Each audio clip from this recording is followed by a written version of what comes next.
Ma'am, should we start or should we wait for a minute? Ma'am, you are mute.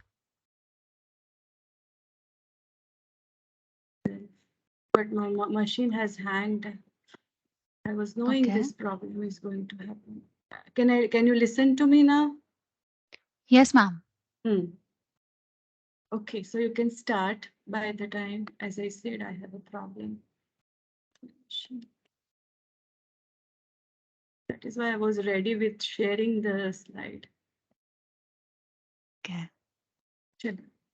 Just a minute, Yeah, let me share and then you can start.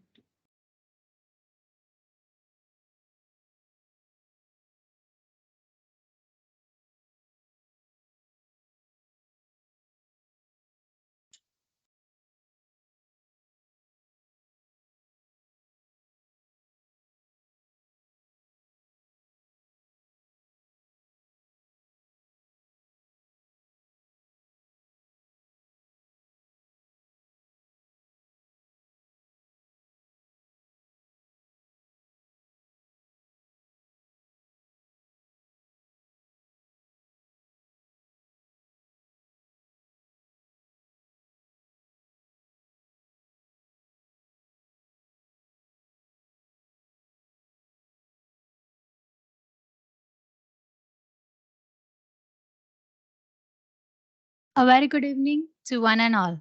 I, Nikita Nagdevani, welcome you all for the today's session of Faculty Development Program. Our today expert is none other than our head of department, Dr. Hiteshi Devanji ma'am. Hiteshi ma'am is an associate professor and head of Information Technology Department of LD College of Engineering.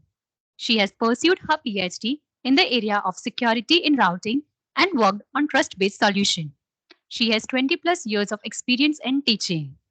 Her interest includes blockchain, cybersecurity, and data science. Without a further ado, I would request you, ma'am, to take further this session. Over to you, ma'am. Thank you so much. So I would request the participants to put on the mic if they can for at least for a few minutes.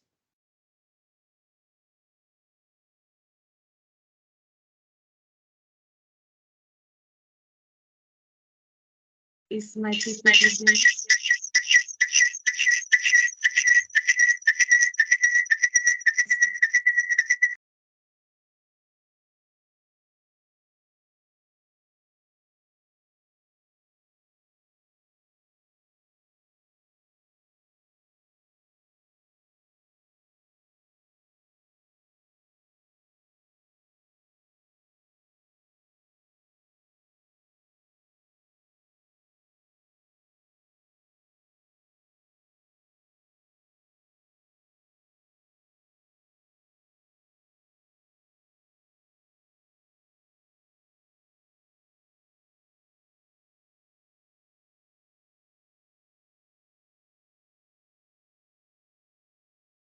Just a minute. My PowerPoint has malfunctioned.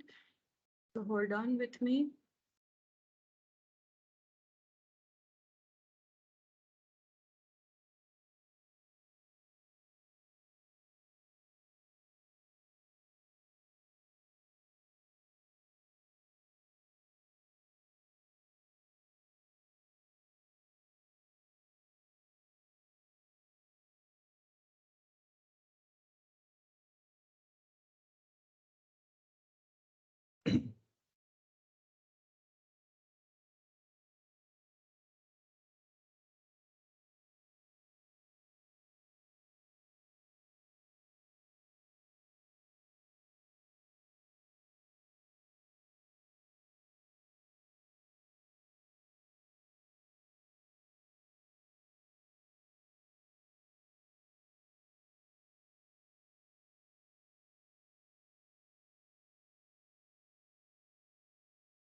Due to some technical issue, ma'am had just leave the meeting. She will join us as soon as she possible.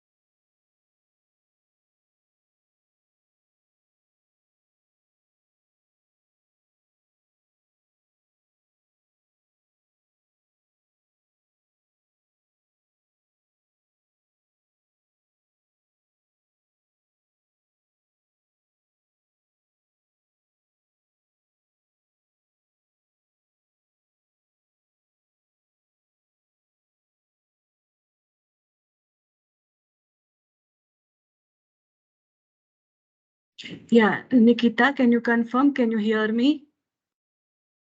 Yes, ma'am, it's clearly audible. Huh. So participants, I'm so sorry, my PowerPoint or my Teams malfunction, but now I'm ready. So can you all put your mic on? Because my topic is all about Indian values and ethos, classroom conduct and behavior, teaching learning psychology. So I would start with a prayer which we can all narrate before the class. So what I would suggest, I would speak the line and after me, you can chant the shlok line. I would be happy if we can do it together.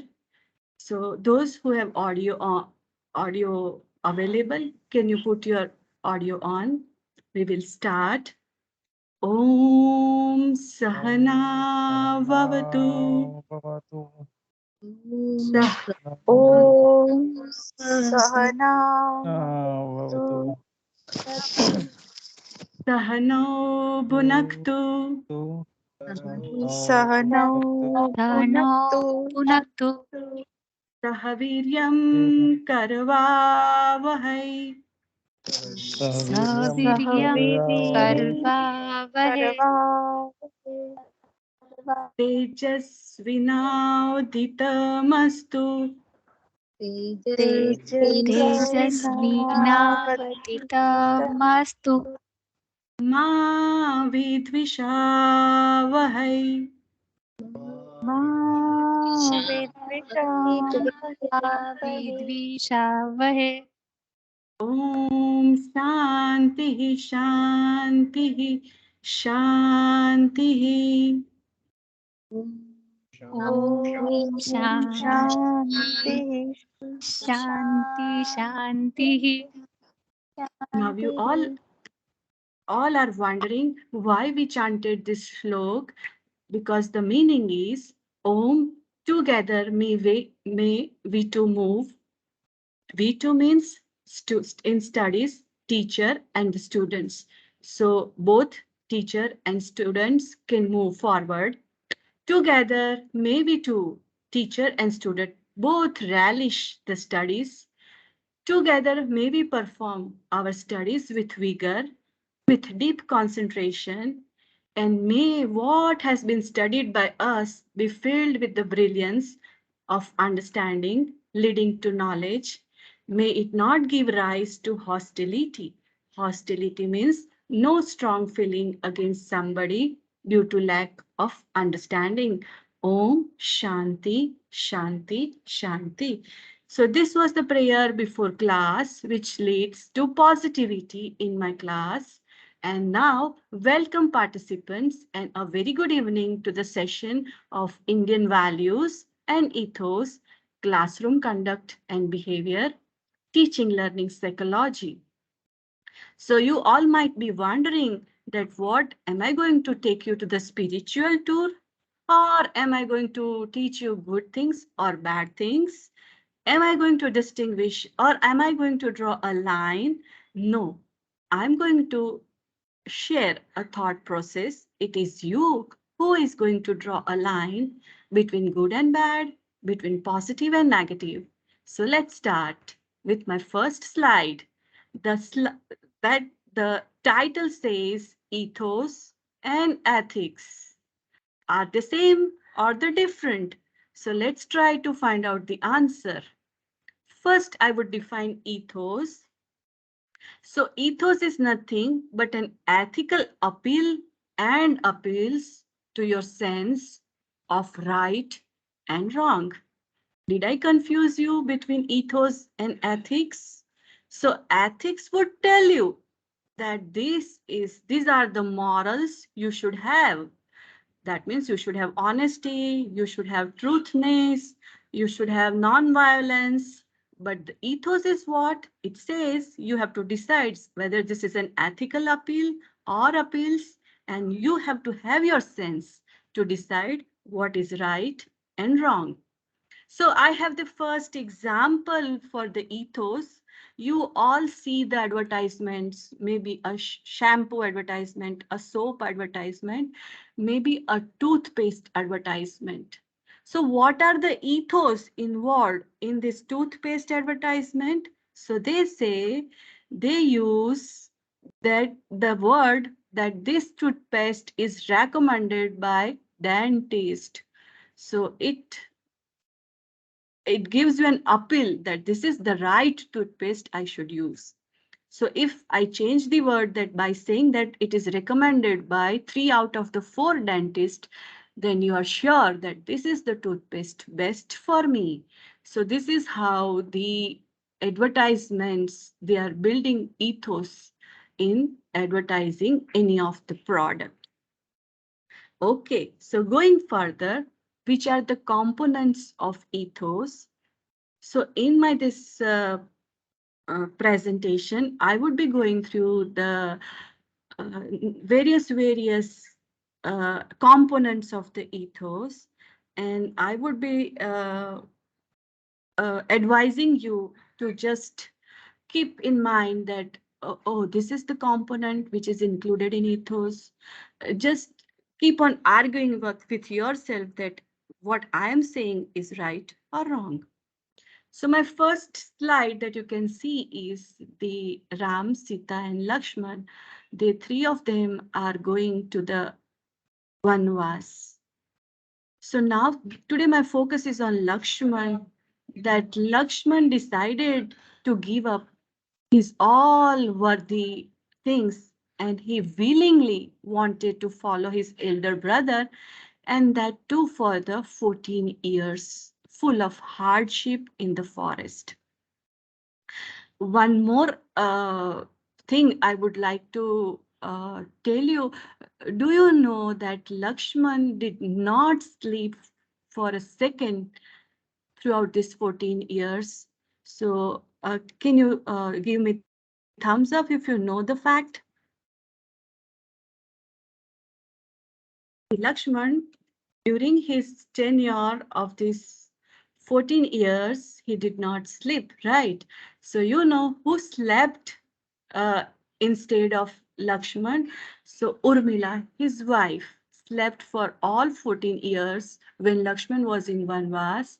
And now you might be wondering why Lakshman did not slept for even a second, because he had to take care of Ram and Sita for all these 14 years. So first component is concept of duty rather than concept of right. That's all love for elder brother. Now I'm moving to the next slide. You can see in the picture, I'm going to show you Shurpanakha. So you all know Shurpanakha was insulted by Lakshman, though we are here not in the discussion that whose fault it was, but Lakshman cut the nose of Shurpanakha, and then you know what happened is the whole Ramayana. But what here I want to tell you is then so Shurpanakha immediately went to his brothers Khara and Dushana. So Khara and Dushana were angry on Ram and Lakshman, and they tried to fight with Ram and Lakshman, knowing that they have the divine power and they would not survive against Ram and Lakshman. So Surpanakha brothers could not see her pain, and they eventually Ram and Lakshman, they were vanquished by Ram and Lakshman, so they lost their life also. So once again, this is the example of concept of duty rather than concept of right, because though they knew that they are fighting with Ram and Lakshman, they sacrificed, they did not worry about their life. So love for sister and didn't care for life. Once again, who was right and who was wrong, you have to decide. But what ethos we are trying to learn is it's a concept of duty rather than concept of right. Now you all know this. When Ram went to Vanvas, Bharat requested Ram to come back, but Ram declined. Then, though it was Bharat's mother's wish that Bharat would be the king of Ayodhya, but Bharat also did not want to be the king. He had all the respect for his elder brother, and thus, as the picture says, he brought the padukas of Ram and he put in on the Sinhasan, and then on behalf of Ram, he took care of the Ayodhya. So Ram completed his 14 years in exile, and Bharat placed Ram's Paduka on the throne and ruled the Ayodhya in the name of the Ram. So you know, Bharat on one side had his mother's wish, Kaikeyi's wish, that he should be the king, and on the other hand, he had all love for his elder brother. So here I would be distinguishing between the Bharat's capability of choose the God, good, and leave the evil part, right? So the second thing is always decide what is right and wrong, but don't trap into the emotional status or in the looking at the relationship, that what can be the strong and what can be the weak relation. Right. So now here you can see the once again the picture from the Ramayana, that Kaikeyi is asking for the boon that she has been bestowed by the Dashrath. Dashrath had won one of the battle, and at that time he had given the Kaikeyi wishful thinking that she can ask two boons from him whenever she wishes. So now what happened? Kaikeyi said that her first wish is Ram should be exiled to the forest for 14 years. And second is that her son Bharat should be crowned as a king. You all know how heartbroken Dashrath was. He loved his elder son Ram too much, and that too, when he was to retire and he wanted his elder son to be the king, at the same time he had to follow the promise he had given to Kaikeyi. So how heavy-hearted he might be, and he would have asked Ram to go to the Vanvas. Though Dashrath pleaded Ram that, okay, though Kaikeyi has asked for the boon, don't leave and don't leave the Ayodhya, but Ram wanted his father to fulfill the promise. Ram reminded his father of the value of a promise given and left Ayodhya to keep his father's word. So here the ethos that I am highlighting is honor the promise and commitment, affection for the parents also. So two things, honor the promise and commitment, and the second is have the affection for the parents. Okay, so now I would come back to you that Ram had all the things that he had in mind, all the good things. So, as I asked you in the chat, whose sacrifice you think is more? Uh, is it Ram? Is it Lakshman? Or is it Bharat? Can we have a quick opinion in the chat box? I would appreciate a quick opinion. You see, here is my chat.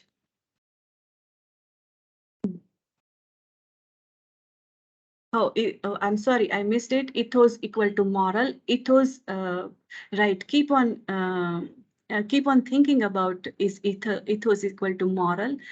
I already defined that moral is something that you have the definition. Ethos is the discipline to follow the moral. Okay, so everyone says Lakshman and Bharat both.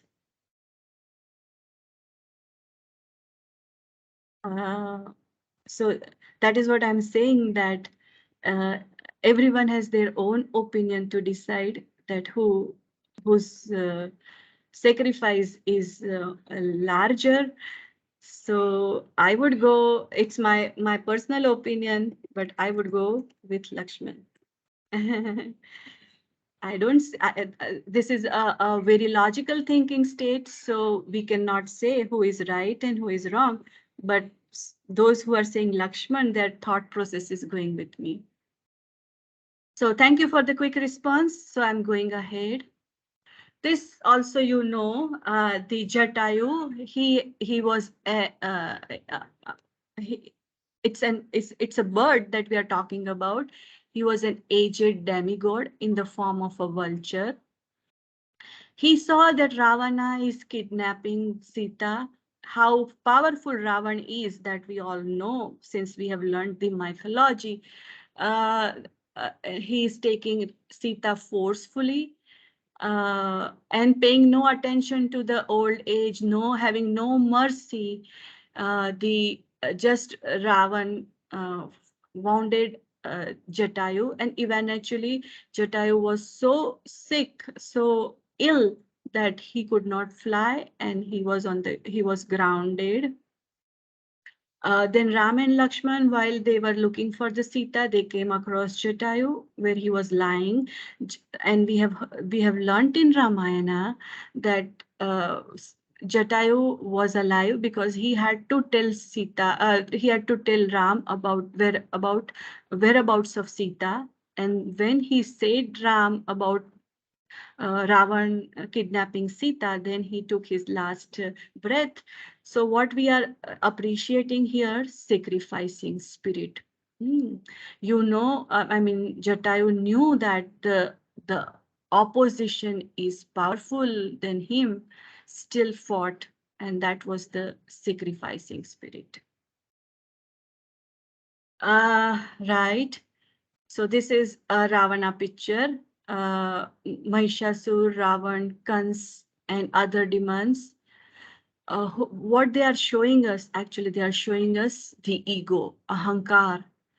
Ram killed Ravan, but if you see the dramatization, I'm not sure about what Upanishad or what Valmiki has written in Ramayana, but it says that Ram said that मैंने रावण को नहीं मारा, रावण के ego ने ही उसे मारा है. मैं पना. So what Ravan had, that I'm the strongest man ever in the earth, ever on the earth, that ego has killed him. So once again, what I want to tell is ego does not elate. It does not take you anywhere. It just kills you.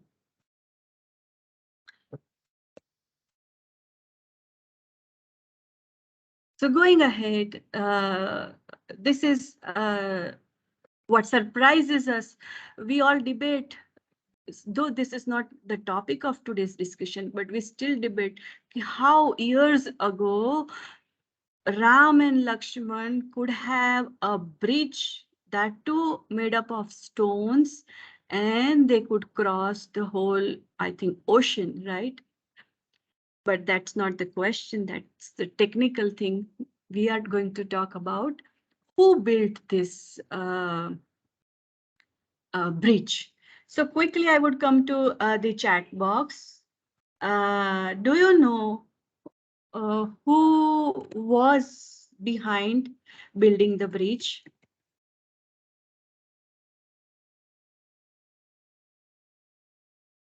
Who was behind the building the bridge? Now, I would give you the answer because I am not looking for that answer. I know somebody would tell me Vanar Sena, but I'm looking for who were the architect, right? Whole Vanar Sena cannot build together. Do you know who were the architect of this Ram Setu? Sugriv and team. Okay. Yeah, I got the answer. Nal and Neil. So Nal and Neil, they were the architect of Ram Setu. Do you know why they were blessed with this art of architecture?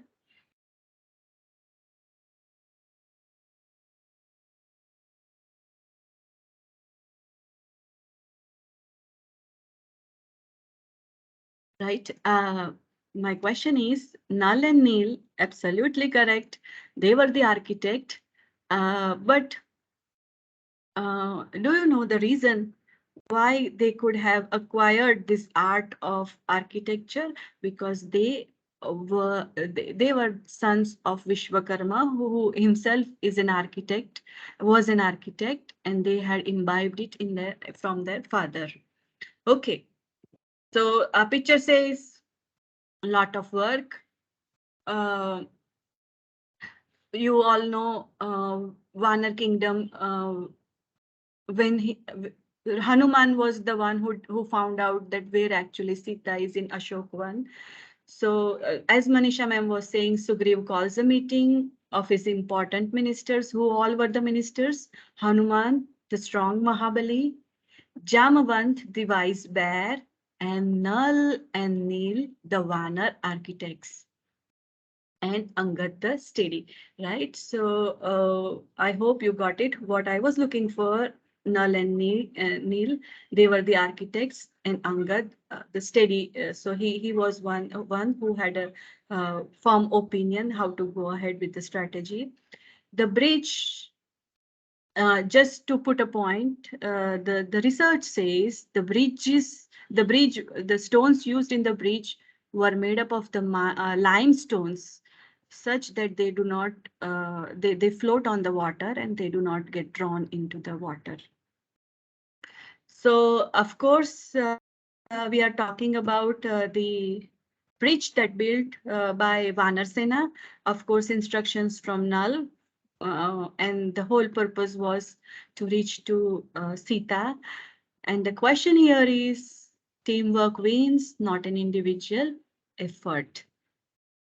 Okay, so these are the few points that I have kept, and I wanted to cover it, connect you to our mythology with 2 points, not only ethos, but that shows our Indian literature. That's a subset of Indian culture that we are uh, connected to. Formally defining ethos and ethics. So ethos is a discipline that examines one's morality or the moral standard of the society. So ethos is nothing but beliefs, ideas about social behavior and relationship of a person and group. Right? Ethics means, as I said, there are certain expected standards.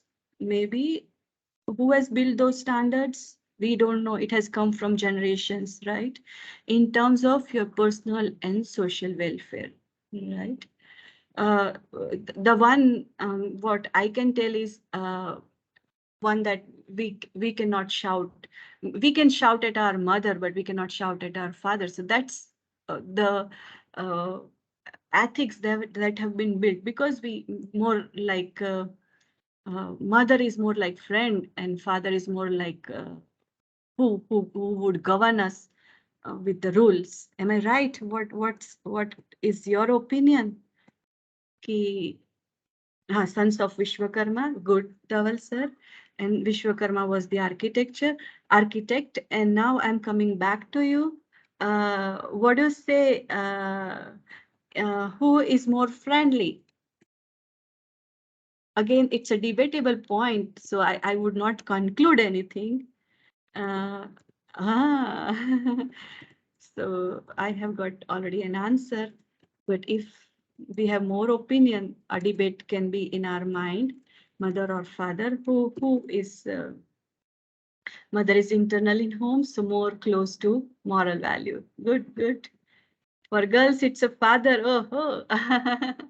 So we have got a few opinions. So as I said, conclusion is going to be on audience's side. Mine would be thought provoking. Father is with external, so close to ethics. Okay, good, good. Ruthvi says, mother, fine. My biased opinion, I already gave you that mother is more friendly to children. So I have maybe a biased opinion that the children would imbibe more from a mother than father. You can think whether am I right or am I wrong? Now, going ahead, what are the features of Indian ethos? I would have two debates once again. When I was preparing the presentation, I came across two components, two words, that's features and components. So friends, uh, okay, these days it's been reversed. Um, uh, Good, role reversal is a good thing, so that the new generation should not be trapped in a conventional ideas, right? So there should always be a shuffling. But now, once again, I have a point to ask you. I'm always confused that what are the components and features? What do you make out?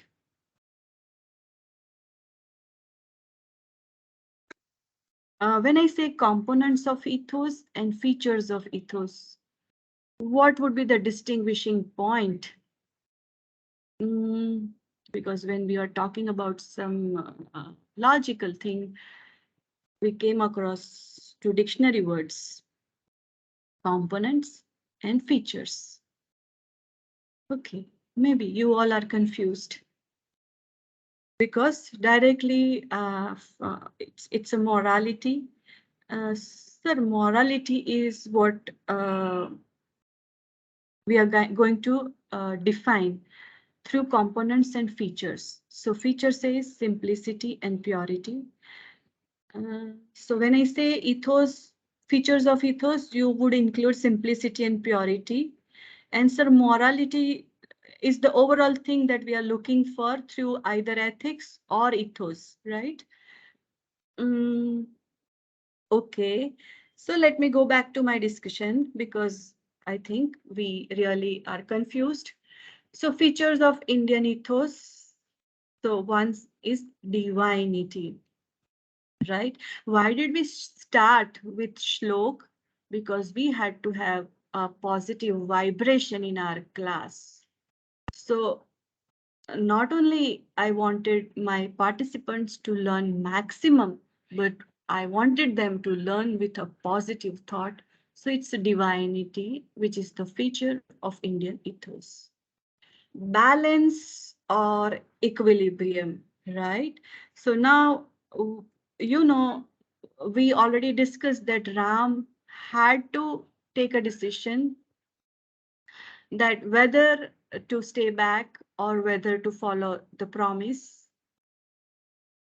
So he could had a balance that no, my father's promise should be fulfilled.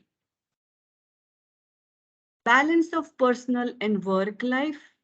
When I was as a child, I never had this feature because it was so balanced. But balance of personal and work life, that's a new paradigm that has emerged in, I think, last 10, 15 years. Then cosmic or pure consciousness. Character is important than knowledge. Agree. Work is worship, duty, and responsibility. Upliftment of self. That's most important. Okay. So once again, a point of debate. When I say upliftment of self, so when I say upliftment of self, do I mean by we should be self-centered, or we should be selfish, or we should be self-aware, or we should be have self rise?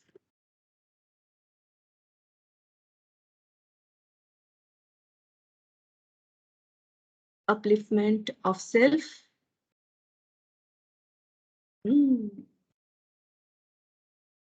So is it the self-centeredness that I'm talking about? Self-rise together with society. Okay, so can you give me one example quickly, if anything comes to your mind? How do you work on self-ariseness or self-rise in day-to-day life? One example, purity in nature, okay. Self-rise together with society. How you would try to do self-upliftment? Okay, it's loyal to work for you. That's a unbiased actions. That's a self-rise for you.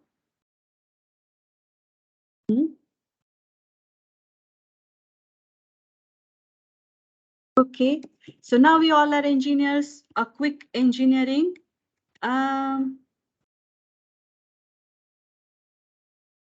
Is it that you want to achieve satisfaction in life? Self-rise means, does it lead to satisfaction? I would not confuse you more about self-rise. Just the last question, is it the self-rise so that we reach to satisfaction? Because now, you know, when I say self-rise to satisfaction, everyone's satisfaction definition would be different. So it would be one more debate point, that what is satisfaction for you? But quickly write yes or no if self-rise is satisfaction or not. Self-assessment of ourself, of right or wrong. Yes. Right. So I would go to the next point by concluding that we want to do the self-rise that leads to ultimately a satisfaction. And once you have a satisfaction, so many things go away from the life. And this is the one thing that I would focus more. Character is important than knowledge. Once again, the cycle says knowledge builds the character, and then I'm saying character is important than knowledge. Right. So my answer would be, of course, knowledge builds the character. So if you are surrounded by good knowledge, good understanding, you can build a good character. I would lead you to one example. Once again, I'm going to the technical example, as we all are the technical thing. And I always give this example that man today wants to make machines, those can think alike human being, right? And sometimes we want our machines to be powerful than human beings. So there was one competition where Microsoft built a chat machine. maybe if I am repeating the example, bear with me, but I always want to make this as a focal point as we all want to innovate something. So Microsoft wanted to build a chat machine, and the chat machine that they built was learning from the human interaction. Now, what happened? The chat machine learned so many wrong things from human beings themselves that Microsoft had to withdraw that product from the market. So, right, once again, my emphasis is why we could not build a machine that's as good as human being, or why we failed in building a machine, a good machine, because a machine never had a character building, right? It could not decide in its own way that what is wrong to learn and what is right to learn. So it was a machine that learned all the wrong things. Of course, so a big thumbs up for character being important than the knowledge. And we all know work is worship. For us, it's not to go to the temples, not to go to the uh, holy places, but what we do every day is important. It's a worship. And we all are in a noble profession where we can contribute this to the society in terms of educating the students, right? So these are the features of the Indian ethos. And then I would be going to the components of Indian ethos. Indian believe that ego sublimation rather than ego assertion. We already knew the example of Ravana, who was not, as I said, he was not killed by Ram, but his own ego took his toll. So ego sublimation, that means dilute your ego, sacrificing spirit rather than fighting spirit. Team achievement rather than individual achievement. Of course, when you achieve something, it's not that you have achieved, but so many people have worked behind you. Spiritual attainment rather than material prosperity. Self-control. This is important because, oh, somebody has done wrong to me, so I should be angry. That's not the way I can react, right? Because whomsoever is in front of me, according to him, the behavior he or she has done is the best he could do. But according to me, that's unexpected, intolerable behavior, but I cannot lose my temper. It's a self-control that's really important, right? Concept of duties rather than concept of rights. We have already taken the examples of them.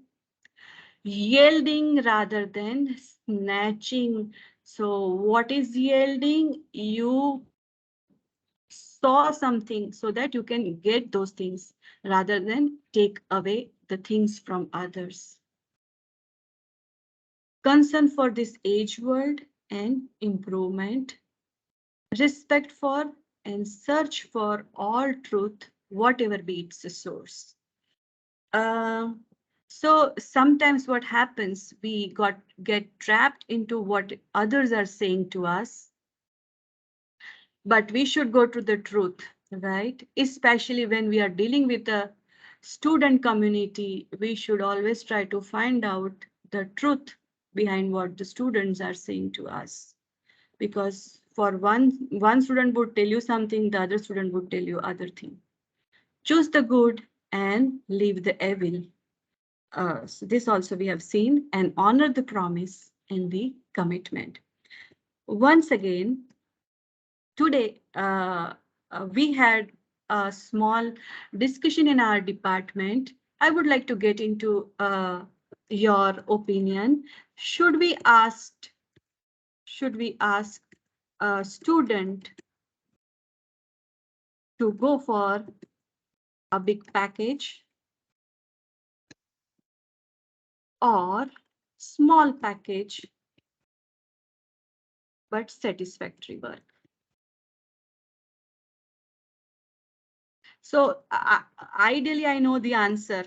it's all the way small package but satisfactory work. But I would like to get an honest answer, that should we be materialistic, or should we give should we go for a satisfaction?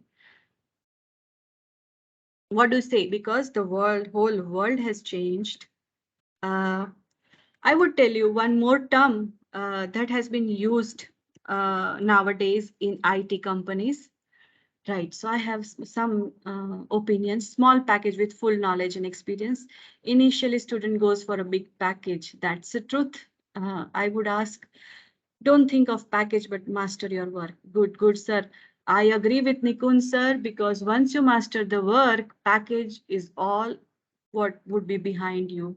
Satisfactory work, because when one will get satisfaction, then only you can excel at work, right? That's also a good point. Depends upon necessity of life, but at the end work life balance matters, right, sir? So though, as I said, the ideal answer is go for the satisfactory work, but of course we cannot survive without these materials, right? If we want to live a good handsome life, it's money that matters, but what we said, not be money minded, right? Do you know nowadays IT companies are using this buzzword moonlighting? Anyone knows this word? Have you come across this word in IT company? Mm. I know my audience is smart, so I have to be double smart to find out something that you don't know. Anyone knows moonlighting in IT company? Yes, ma'am. Yes. So can you answer me? Working for any parent company, and in Yes. the you are working for some other company to earn more. Yes. So what they do, IT people, double shift, that's the best word that we can use. So, Infosys has already emailed to their employees that no double shifts are allowed. Why? Because when they felt that eventually they get, so, right, the point is,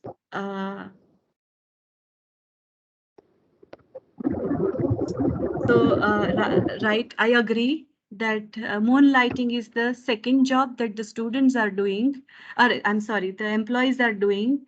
Moonlighting means it's a night job that they have taken. So what the companies found, that their creativity has taken the toll. So what I read is Infosys has clearly mentioned that no two jobs are allowed. And you all know, I cannot check out whether the employee is doing the second job or not. So it is only the moral that can tell you that you should not do the second job. Um, hmm. So now this was about components of Indian ethos. And this is all about ethos that I wanted to talk. Now I would be shifting my focus to one more topic that's related to Indian culture. So I hope we had enough debate. And as I said, every point I put, you will find out that madam is not concluding. Right, you are right. I'm not concluding. It's open debate, and you will decide at the end what should be the ethos that you will be following. In government also, we are not allowed to do second job, right, sir? So that's a rule set that we have to obey. Agree? So all of you, right? And I don't know how to put a thumbs up for you, but big thumbs up for all the thought process. Now, going next for the next discussion, do you know which are the 5 tattvas that we should take care at most?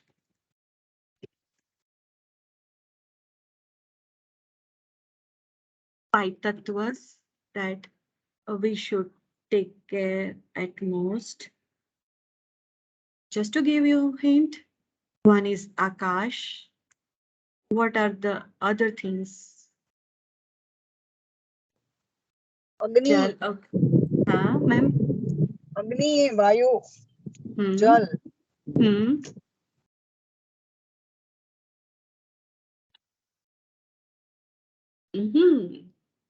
जल, वायु, अग्नि, भूमि, हाँ, आकाश.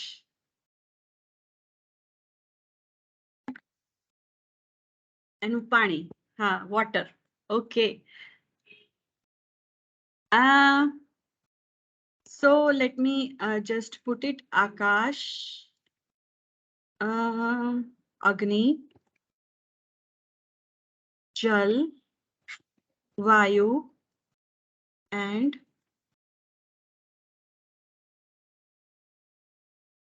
Prithvi. Okay. So now, from where our thought process starts, should we, if I have to put hierarchy, Akash is at the top, Prithvi is at bottom.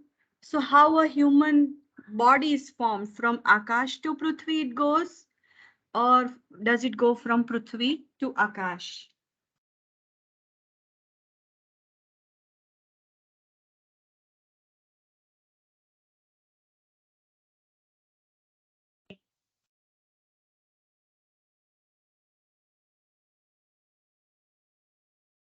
चलो, right bottom to top नहीं आता तो answer તો તમને પાછો મને confuse કરી આકાશ two પૃથ્વી તો બરાબર છે પણ બાકીના ત્રણ કોમ્પોનન્ટ ગોઠવવાના ને where from Akash I would be touching up અગ્નિ or jal or vayu or prithvi. You know what I'm trying to say? As a human being, my thought process starts from top, right? So it's Akash. That all thought process comes from Akash.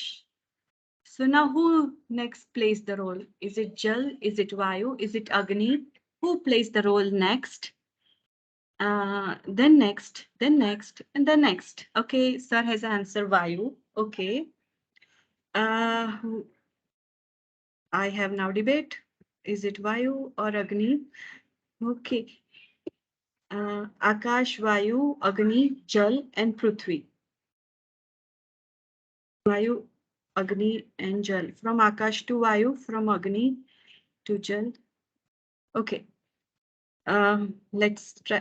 So why am I discussing this? Because Prakriti is the one who is important for us. So I have, Hiral ma'am has a very nicely sorted her answer. Akash to Vayu, Jal, Agni and Prithvi. So there would be some reason why we have to follow this hierarchy. So let me just tell you to the how it goes, right? You all have some order. Maybe everyone has the same order, but let's see the logic behind it. So according to Vedic science, we are talking about spirit takes form as life, and that is called Prakriti. So now I'm focusing from Indian ethos to Prakriti. And you might be wondering how a transition. What is it that takes us to Prakriti? Because when we say Indian ethos, the second part I wanted to cover is what is Indian culture, Indian values. So our values are surrounded with Prakriti. How it is surrounded with Prakriti? Because we have different gods. Why do we pray those gods? Because if the rain is not coming, we would go to rain god. If there is earthquake or landslide, we would go to earth god. If there is something, we would go to that god. So that's Indian belief, Indian culture. And why that culture? Because we want to care for Prakriti. And Prakriti is what? It's a spirit that takes form as life. And you all know Prakriti is made up of 5 elements: Akash, Vayu, Agni, Jal, and Prithvi. No doubt about it. So everyone was correct. How would we start? The spirit, when it takes a form, first it passes through space or Akash. What is Akash? That's awareness. It corresponds to awareness, right? It's the topmost layer above the 4 gross elements that we are going to discuss further. And why Akash? Because it's responsible for transmission of sound, including the mantra, as we chanted the mantra before class. So actually that sound transmits from your mind to your soul and to whole body, right? Now you can visualize it, that the shlok that we narrated first entered where? To your head. So your Akash that has come, that awareness that has come, it is a home of potential and possibilities. So Akash, from Akash, it animates Vayu or air. So next layer is the Vayu or air. Why Vayu or air? Because that thought has come to your mind and it has to spread across. So movement of thought that would be led by Vayu. Fine. And Vayu connects us to the sense of touch and breath. So you are clear that the thought needs Vayu to spread across. Then comes fires. It is responsible for heat. It is responsible for desire, motivation, right? So now sense of sight, that gives the fire gives you the sense of sight, and it allows us to want something. You know, આપણે એવું કહીએ ને કે મને જીવનમાં આગળ વધવાની એકદમ એક આગ છે, motivation છે, ambition છે. So that's ag, fire, that comes next after Akash and Vayu. But who is the starting point? That's Akash that has given you the thought. We are going as we get it and digest it once we have it, right? That's important thing, that once we have something, we should be able to digest. And from fire, it animates water or jal. Why? Because we have to have flux, you know, ups and downs, emotion, cohesion, and the sense of taste. Who gives us? Water or jal. So, you know, excess jal would lead to unnecessary emotional and sensory dependence. Fine. So everything should be balanced. That is what we keep on saying. But now you understand why. And lastly, it's a physical form that corresponds to Earth or Prithvi. So anything we can smell contains Prithvi. Why Prithvi? Because it's a stability, it's a balance. Your Akash can make you unstable because those thoughts, when they come to our mind, we try to shake, but the Prithvi who gives us the stability, when it gives you state of stability when when our thoughts are balanced, when they pass across the whole body, right? So a new paradigm to Prakriti with these 5 elements. Now I hope it's true in the true sense. We all know how to start with. So if I go ahead with the chat box, I would go ahead with the thing that I had Hiral ma'am sorted orders. I thought let me check it out. That's right thing. Okay, I would I'm not able to find that chat, but I would go ahead with Dhaval sir's Akash, Vayu, Agni, Jal, and Prithvi. Exactly, this is what we talked about. So good going. We are here. So now, as we move forward, we have understood our Prakriti. So let's try to understand our Indian culture. And I would start with Indian festival. So first is Diwali. Diwali is associated with Goddess Lakshmi and Lord Ram. You all know. So why do we celebrate Diwali? It says festival of light. So if you celebrate light, you would be with prosperity and all.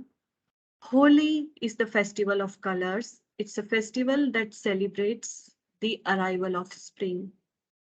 Okay, you might be wondering, ma'am, we are celebrating this festival since childhood and you are putting it on slide, but every slide has a purpose, my dear friend. I'll come to that purpose once I just light you up, reminding you that these are the festivals we celebrate. Then comes Vijayadashmi or Dashera. It is a Hindu festival that marks the end of Durga Puja. But more important, I do not remember actually. Spring is a English word, but હું એવું માનું છું કે હોલી ફાગણ મહિનામાં આવે. બહુ બધા ગીતો હોળીના ફાગણ મહિના પર છે, એટલે it's a ફાગણ. એટલે we are celebrating a special month.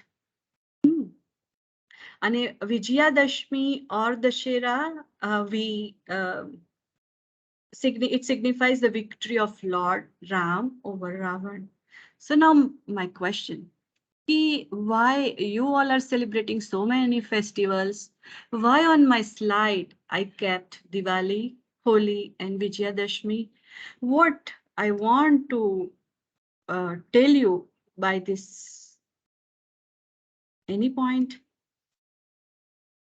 anything that you can pinpoint me? Okay, oh, this was the reason why we are discussing about this.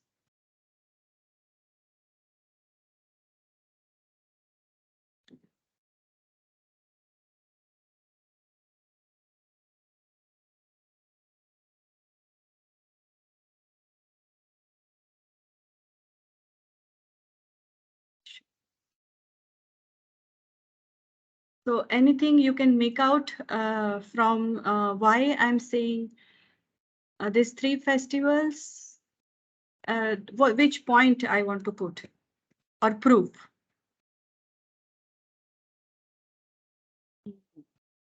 Okay, so this time I got a puzzle where I don't have the answer.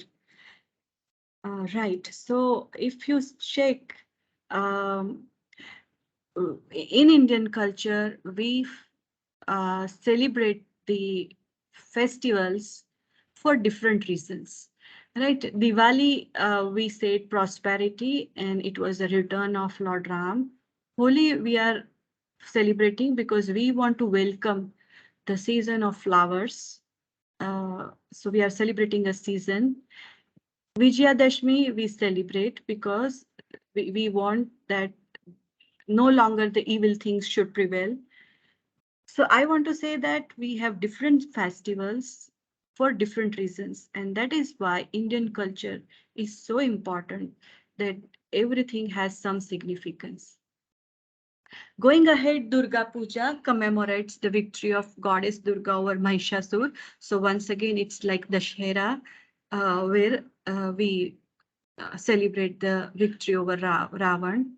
Ganesh Chaturthi we celebrate because Lord Ganesh came on earth from Kailash Parvat with Goddess Parvati, right? Vaisakhi is a spring harvest festival. This is again related to the agriculture. It commemorates the solar new year. You all know why do we celebrate Makar Sankranti, Uttarayan, not only to have a kite flying, but it's a sun. Because it's a moment of sun that we are celebrating. So I hope it clears out to you that why do we celebrate different festivals, and those festivals, I have just put some of them. We have n number of festivals, n number of celebrations, right? But as you know, my point was to prove that how different we are, that we are celebrating every festival that has a cause. Now tell me, Which festival is this? If you can make it out, I would have a big clap, virtual clap for you. Which festival is this?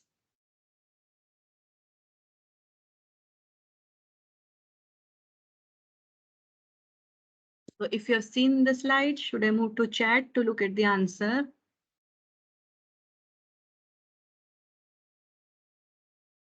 Which festival is this? Sharad Punam? No, not at all. Navratri Dashera? Not at all.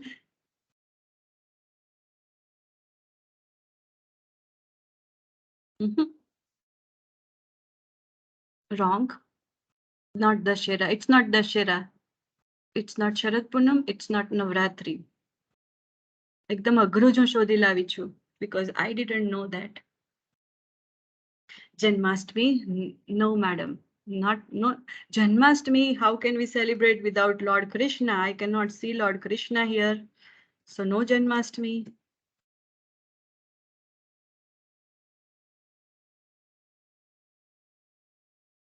Related to some Jal festival, right, ma'am? You could make out because you can see the boat. Right, the hint is correct. No Onam. Huh. So now I cannot hold my excitement. It's a Bali festival. Now it clicks to your mind.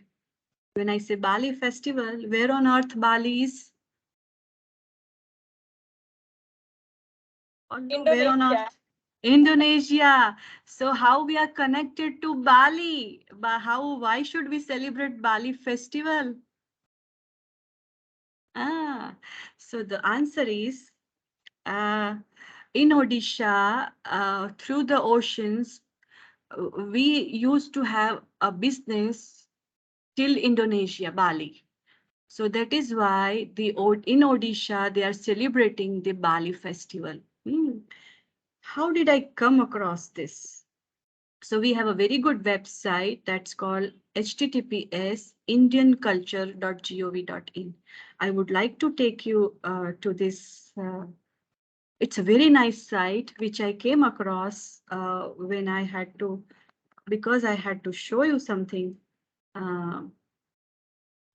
Okay, so by the time I forgot to start my browser, by the time I start my browser, because now you know that my laptop is slightly slower than our mind.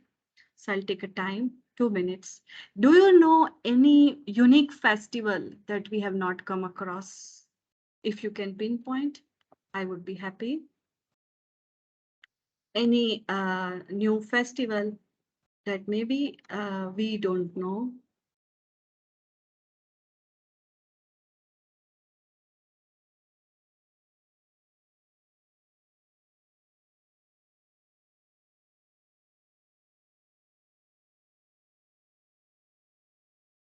To you in a minute. So,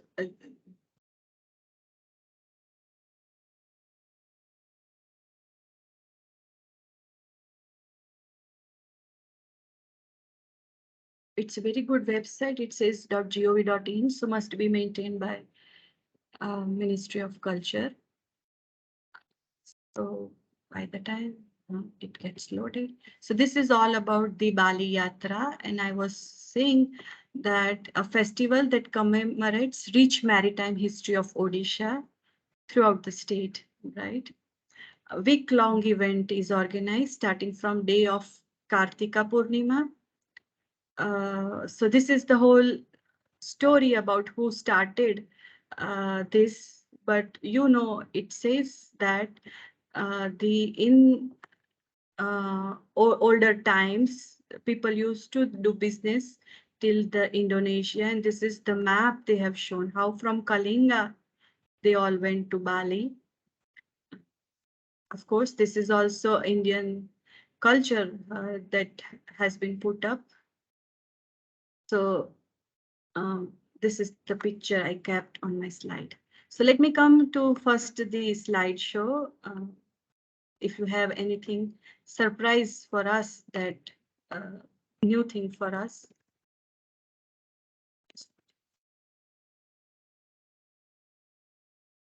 As I said, it's for everyone to look for. This is an indianculture.gov.in. But before I show you a quick glance,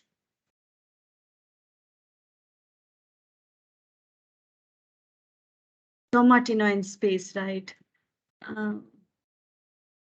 Yeah, Bali, as I said, I think you got it now that I showed you that it was a business uh, that they used to do.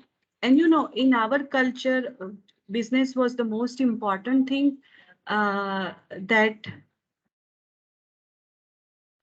business brings the economy, business drives the culture. So business was so important that people used to celebrate this Bali festival. Uh, right.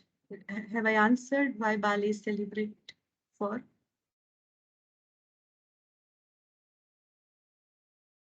Right. As we saw that it's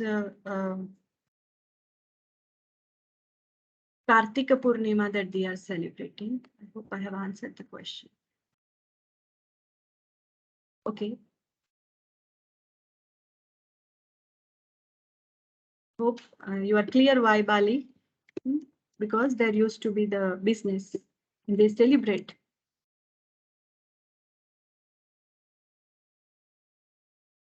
I think you got it.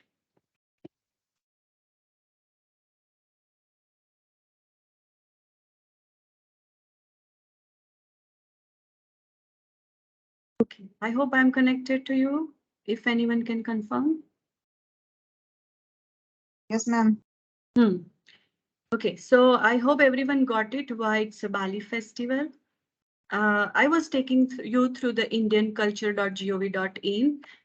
I just want to show you it's really a very nice site.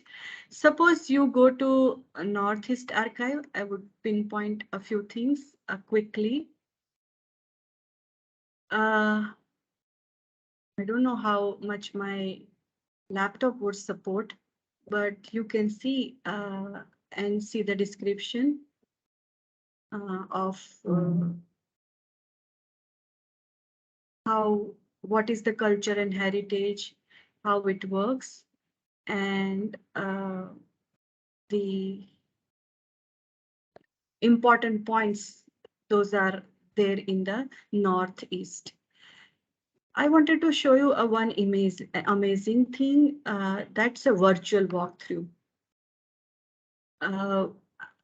Even I tell to my student that we should make this for Gujarat. If you can make out if it is a virtual tour, how nicely you can go through any monument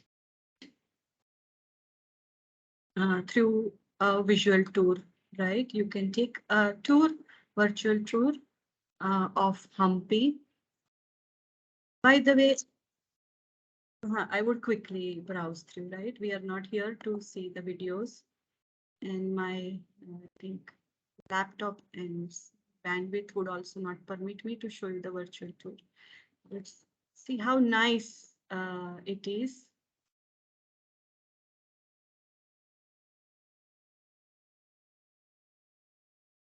So you can see it's built in 16th century during the reign of Krishna Devarya of the Vijayanagar. As I said, it's too slow, but you got the idea that it's a virtual tour. How nicely it is.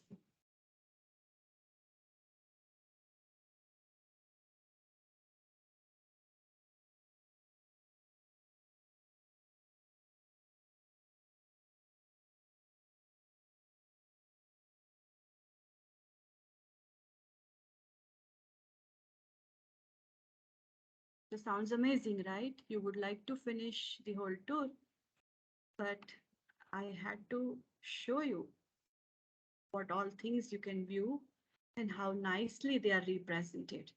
right? So here they have shown the Qatar Sun Temple, Almora. I visited Almora, but I have not seen this Sun Temple. Jantar Mantar, Jaipur. Many of you might have visited the place. If you have not visited, you can always have a virtual tour. Uh, mm, mm, just see the website indianculture.gov.in. Okay, so you got my point. These are some of the amazing India that you can go through. More important, we are celebrating, we have already finished celebration of 75 years of our independence. We are in the 76th year, but don't forget the freedom fighters. If I teach you Indian ethos and ethics and Indian culture, and if I not talk about this, I would be not doing justice to my presentation. So you can see there is a freedom archive. And what surprised me is there are many unsung heroes that those who can, whom I could visualize. So these are what you can go to the journey to India's independence. There are some rare books. I was amazed by the images that they have shown. I would just show you a few things. Would not over bombard with you with the website. So I don't know, images.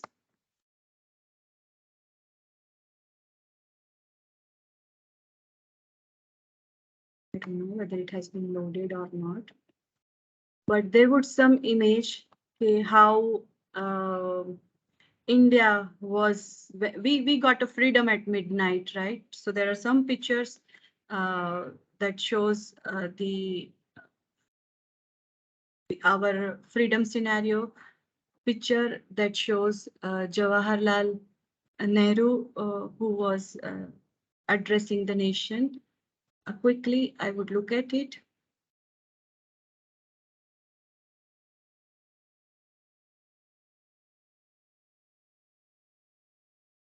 So these are the pictures. So I would not try to load it, but you can see Jawaharlal Nehru signing the Indian Constitution. Gandhiji during Kheda Satyagraha. So those are the archives that you can find on this site. So what actually you can see on this site, you can see the what to see and what not, everything to see. What not to see is not a question here. What all you can see in India, you can have a virtual walkthrough. As I said, you have a freedom fighter and there are stories. These are amazing stories. I know you might not be knowing any of these stories, I'm sure, right? Because I found out the Bali story from here. Those who had a question about Bali festival, so you can see it's a Bali Yatra in terms of Bali festival that I already pinpointed, but I don't want any question in your mind. So this is what it says. Bali Yatra, a festival. It is for rich maritime history of Odisha. I already said, but if you missed it, I'm just repeating. And from the day of Kartik Purnima, and there is a story how it started. Kalinga Empire that was known for the glorious maritime history, and they had some business, and it had made trade links with Sri Lanka, Java, Borneo, Sumatra, Bali, and Burma. So Bali formed a part of 4 islands that were collectively called Suvarna Dweep. So that is known as Indonesia, right? So that is how the Bali Yatra has started. Fine, so no more discussion on got from Google. Oh, that's another point that sir has given us. Got from Google, historical King Bali written back to earth on this day. I had some other logic for Bali festival. Okay. That's the smartness or that's the glory of Indian mythology. More you dig up, more you would come to know. Okay, if not from beginning, I want to start. Current slide.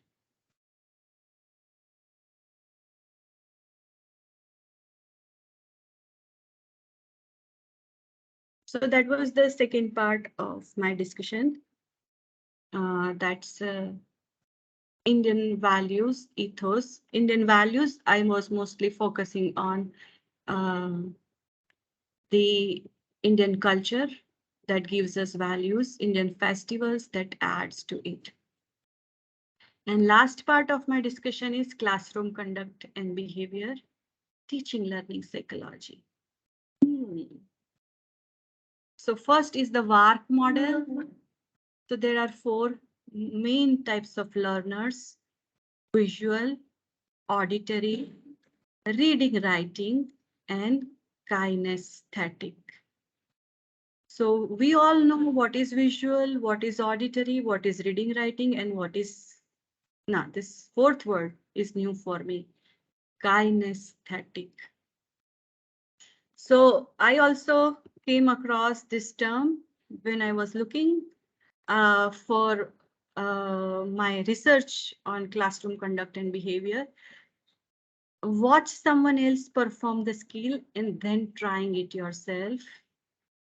Kinesthetic learners learn best by touching and doing. So hands-on experience is important. So this is what my slide says, but we are not here to read what my slide says. We are here to have a logical argument. Can you tell me one skill that I can acquire by visualization, one by auditory, one by reading, writing, and one by kinesthetic? A quick answer I would appreciate in the chat box, because you all every day teach.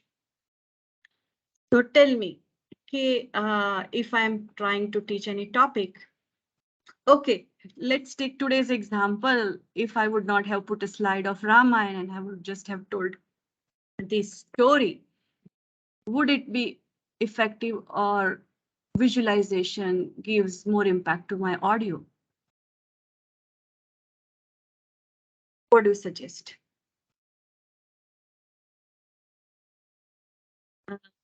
Audio, visual, how does it help?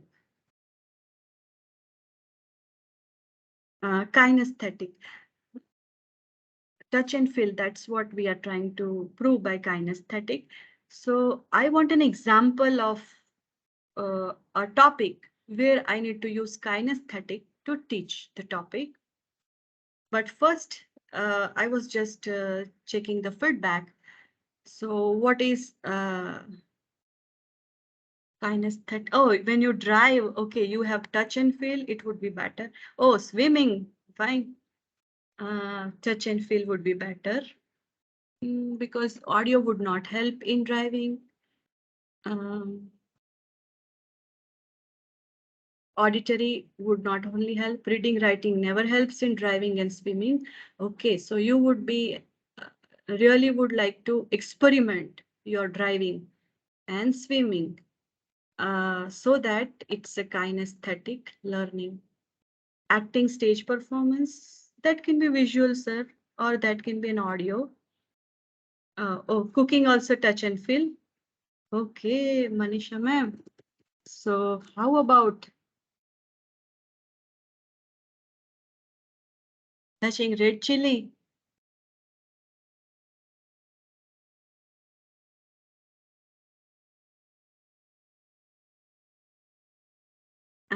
Acting, staging, all of, right? Agree.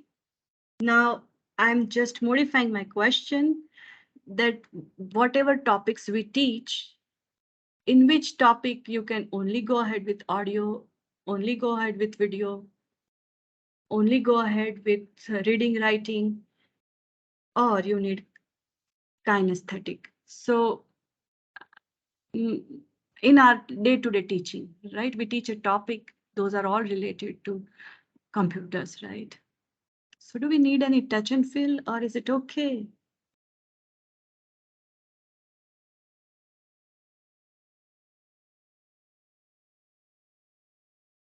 A difficult question, right?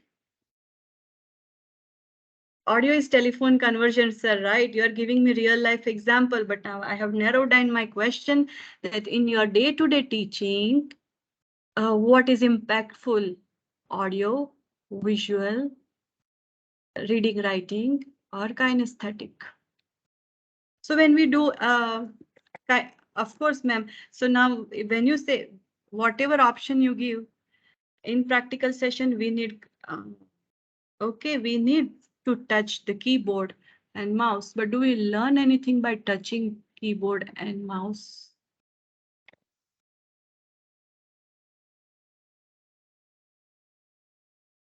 Okay, all are important. So do I learn anything by touching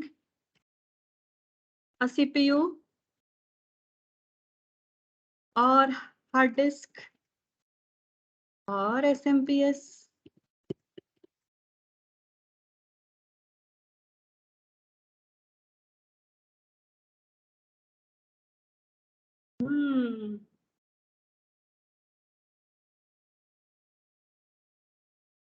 I think it depends. Yes. Do you learn? Okay. Sir says yes, yes. We learn something. We learn that we should not, we should wipe out the dust on them, right? That is what we learn. Just on a lighter side. All together go. Agree, ma'am, because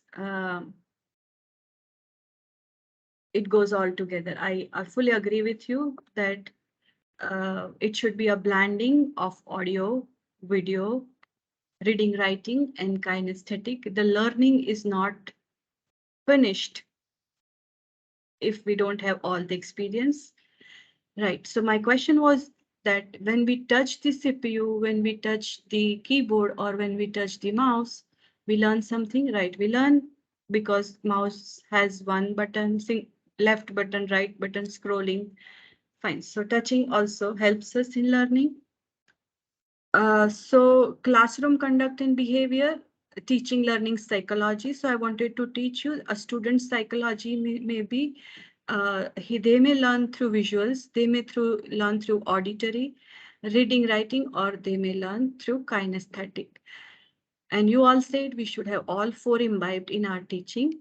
But still,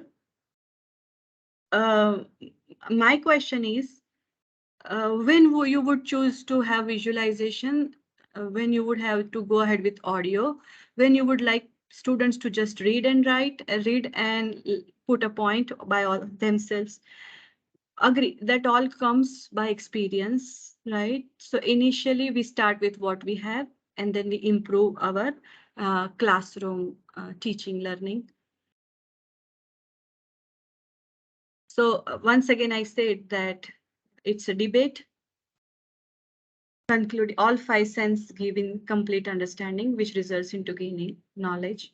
Right, all five senses at work, and all four methods, the collaboration of all four methods.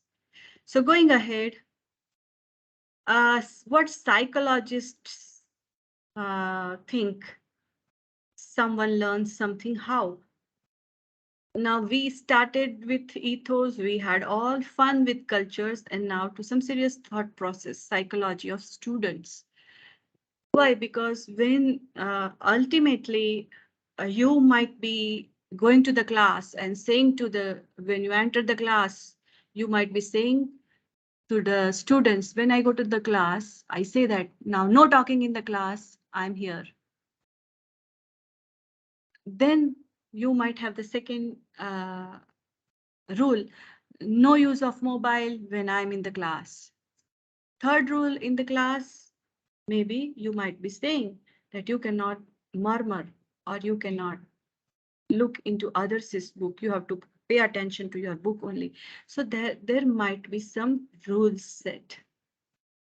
But before defining the rules set, it's very necessary to find out what is the psychology of the student, right? If you make a bigger set of rules, the student would not come to you for any discussion. So let's understand the psychology, how someone learns something. So first is a behavioral learning theory. Okay, so once again, I'm with a debate. If for a student whose behavior is important,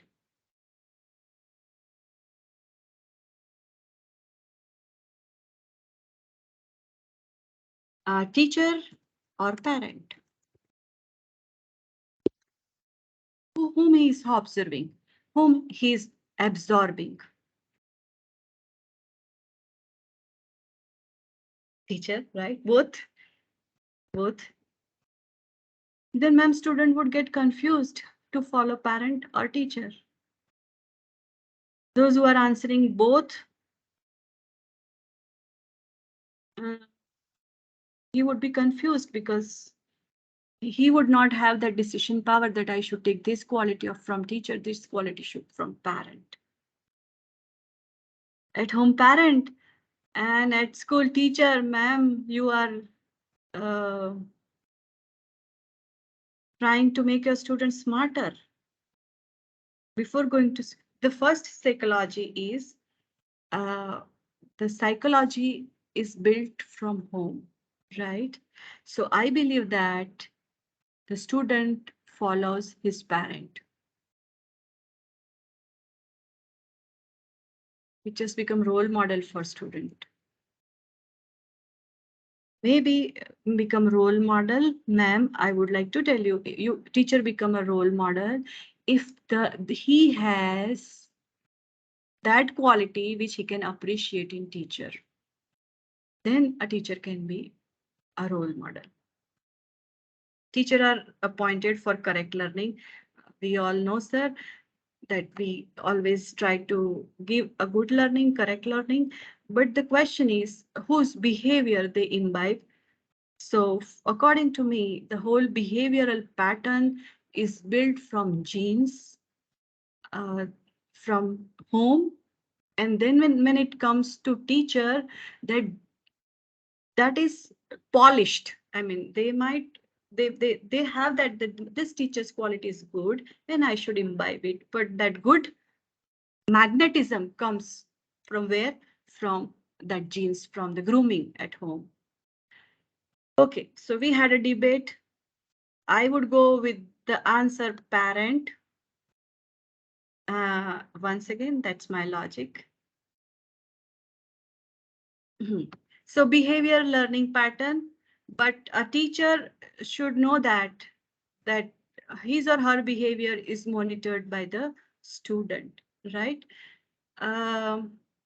A teacher using a system of grade point deductions for undone homework or rewarding prepared student with praise or extra free time, the student would appreciate that, right? He would praise or she would praise that, oh, you have done a very good job, or making a contract with a student to modify her performance is using behavioral learning principles. So what is the incentive for behavioral learning? Because students' some behavior have been noticed by the teacher and it has been rewarded. I would tell you what happens in our education scenario. My students have always complained, and I have observed that those students who are regular, they might get 22 marks or 23 marks out of 25. And those who are irregular, they get 17 or 18. So now there is no motivation for those students who get 22, 23. I mean, if they are self-motivated, then it's okay. But for those students who have 17 or 18 marks, they don't have any motivation to work for 22 or 23 marks. Why? Because they are satisfied that if without putting much efforts, they are getting 17 or 18 marks. So they learn this from the behavior throughout the years. And when they graduate and go to the industry, they all come up and say that, ma'am, practical work is so important. But then we say, oh, we were saying the same thing. you are repeating what we are saying, but then they would not have understood. Why? Because they were not given enough rewards for doing a regular work or solving some problem. Now there is something called cognitive learning theory. So that comes from songs or rhymes to help students to memorize the facts. Um, so when I wrote this line in my slide, I remembered that when I was in a school and I was taught that the light is made up of seven, what I can say, 7 types of colors, and when they are together, they make us white light. So what I was in the Gujarati medium, so I was taught Jani, Wali, Pinara. So that is how I remember the colors, right? Jani, Wali, Pinara. So Jamli, Nilo, Vadadi, and I still remember that sequence. So why? Because that is how the rhyming has been prepared to memorize the fact. So do you remember any childhood memory where you remember the things through this rhyming or through some poem? I would be happy to recollect your memory. I have some previous chat. I would just see what about kids who do not have parents? Right. So, sir, for them, I have answered that they are fostered by someone. They have either guardian or they may have someone to look after them. So then they follow them, right? So when they are on streets, they may have a big brother who is taking care of them, and they follow the footpaths of them. And parents, as said, parents are the first teacher. So that is what I agree with. And now I'm to the question that do you remember any? Oh, I have got a fancy answer from sir. What is this? Kupene kd ubada. What is that? If you have an audio, we would like to hear. Process of petroleum. Oh, sir. We have never learned the process of petroleum. Hello? So, sir. હા એટલે 10મા ધોરણમાં આવતું petroleum પેદાશ માટે. હે sir કૂપેને મારા ટીચરે આવું નહીં શીખવાડેલું એટલે હું તો ભૂલી ગઈ. No, no. Do you remember for what Yes, purpose yes. it is? So So can you quickly? processing the petroleum. So we Huh. first getting the kudrati vayu, then petrol, then naphtha, then kerosene, diesel, ઊંજણ તેલ, બળતણ તેલ, and then damer, last one. Damer બને એમાંથી. Very nice. Virtual clap for you. And now you want to say something?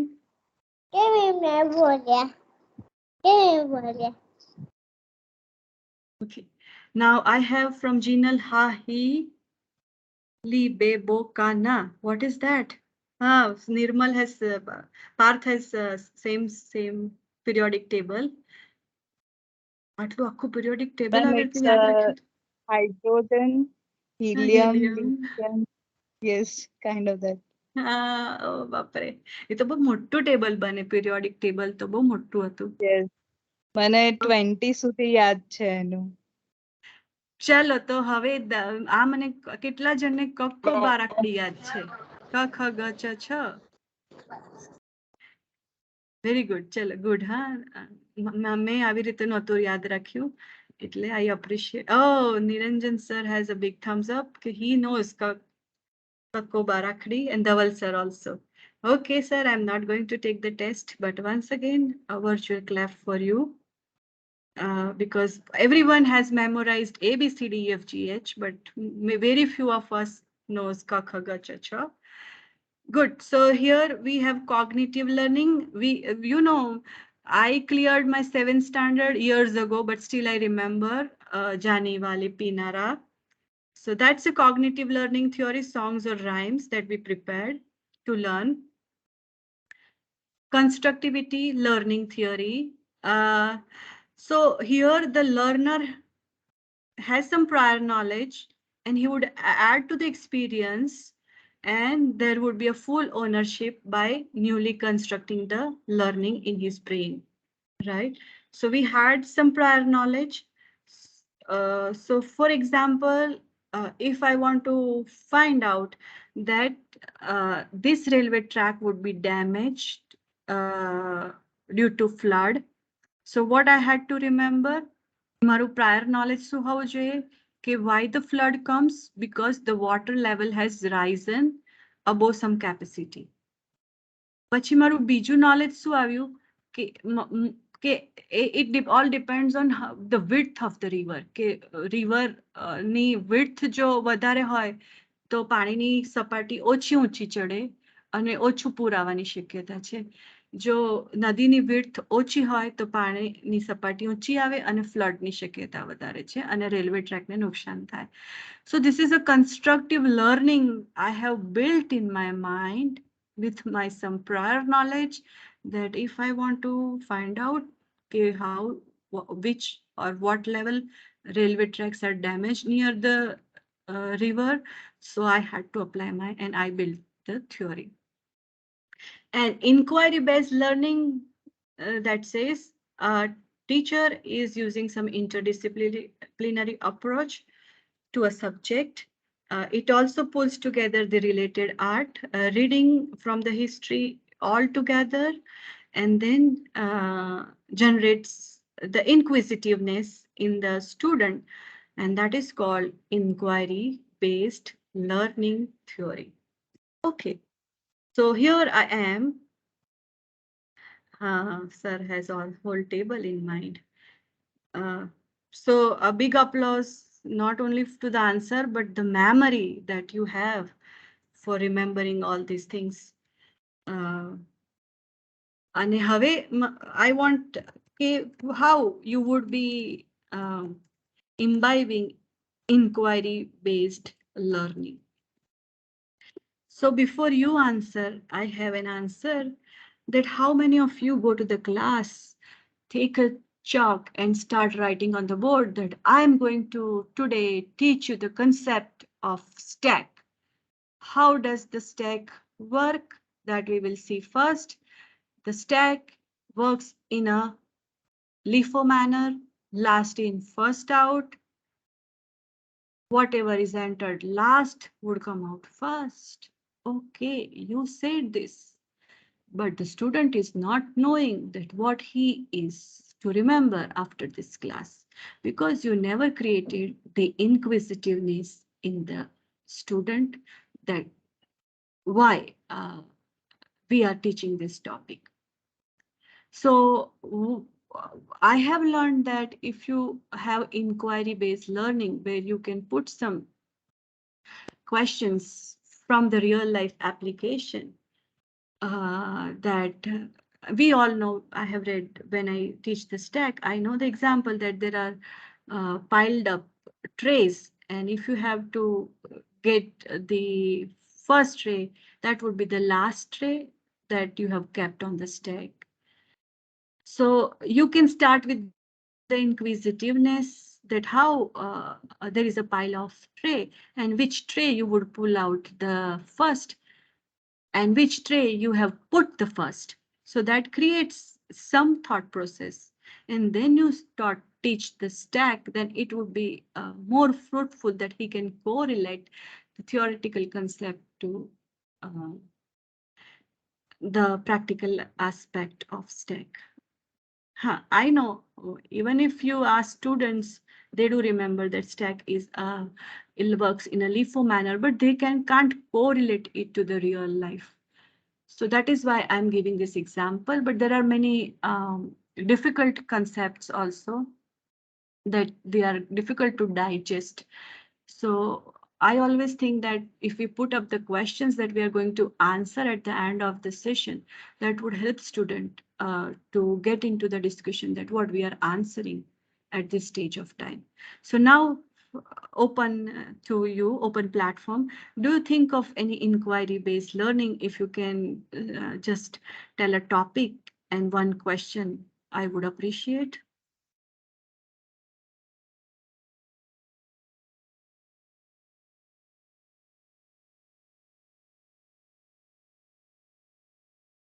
inquiry-based learning. So if you can think of, no, otherwise I would put a topic and you have to tell me what can be the inquiry-based learning in this. So you are teaching sorting algorithms, right? And you might have prepared the whole thing that this is a quick sort, this is how it works, this is the time complexity. Oh yeah, at railway station, who served first? Ah, so ma'am, which topic you are talking about now? So there are many topics related to this, what you are explaining to me on ticket window. So you would like to say a queue or a stack. Pass by value and pass by reference. Okay, you are talking about queue, right? So that would be explained by the example. Now I have been greedy and I have kept a point for you. If you want to teach a topic, sorting, what kind of inquiry based questions you would have. Sorting, you all know, it's we either in arranging the numbers in ascending order or in descending order. So how would you prepare? Acha, you would say that how the dictionary works. Yeah, dictionary is alphabetically sorted, right? No, ma'am. Still more refinement if you can do. Dictionary is okay. So that's a simple understanding that we have a dictionary which is alphabetically sorted. But what inquisitiveness you have created through this example? How to what? Ma'am, can we stick to the dictionary example before we go to the next example? How to get top 10? My point is, you said that sorting dictionary can help. I think you have mentioned the dictionary, so I'm to you that, ma'am, how can you explain that dictionary is very helpful for learning sorting?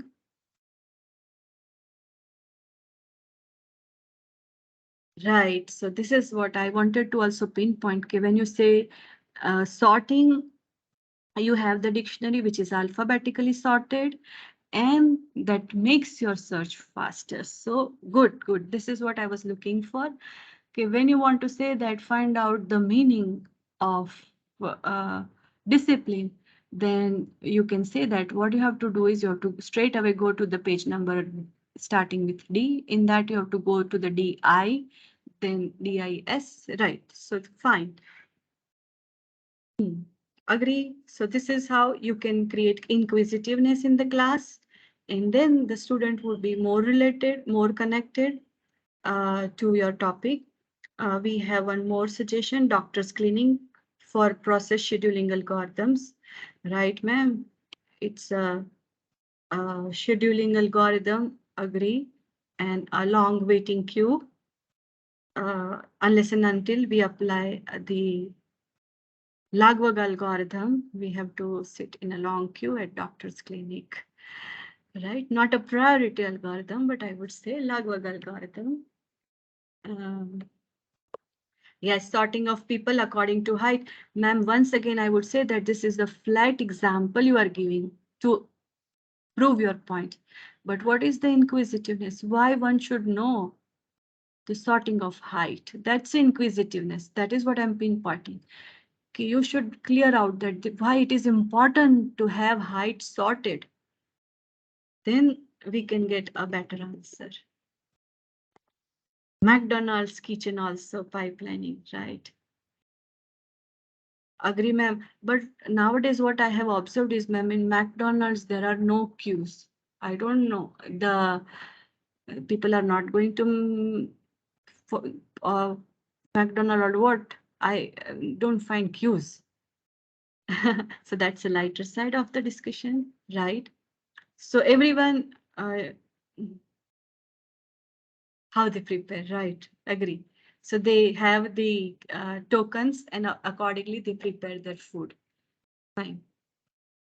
All examples quite related to what I'm trying to convey you, but still my point is whatever in the chart you have written is, it's an example to your point which you are going to discuss. My point is to create inquisitiveness, that when you are giving this example, when you are trying to what you will be achieving. So if you can raise more questions, it would be more related. So this is what I put it in the beginning at the chat. How will you teach factorial and resistance? Uh, I have a point to my knowledgeable crowd. I know what is factorial. I can count it 6 factorial, 6 into 5 into 4 into 3 into 2 into 1. But I have never understood what is the need of this factorial. I have memorized it and I'm saying that I have learned it, but I have not learned where to apply this factorial. Do you know? Have your teacher taught you that factorial where to use? Unless and until there are big mathematical formulas I have seen with factorial, and I've struggled with Microsoft equation to put out the factorial. But do you know why factorial we should learn? Right?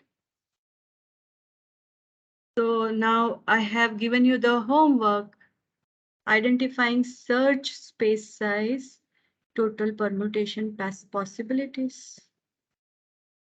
So sir and ma'am, you are smart and you know, but as a layman, how permutations and factorials are correlated?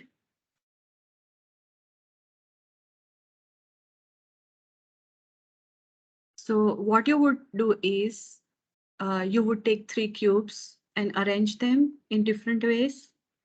And then you will say that it would be 3 factorial. This is how you meant. This is what you meant by permutations. If I have three lunch boxes, how I can arrange them? So if I have 3 lunch boxes, what are the ways I can arrange them? 1, 2, 3, 1, 3, 2, 6 ways, right? So this is how you want to say factorial works. And then if I say 3 factorial equal to, just a minute, hold on. Factorial equal to 3 into 2 into 1, and my answer is 6. Right? So this is the formula I have applied. Now I say 3 lunch boxes. I would permute them in different ways. So how it is leading me to 3 factorial? What is the correlation of permutation and 3 factorial?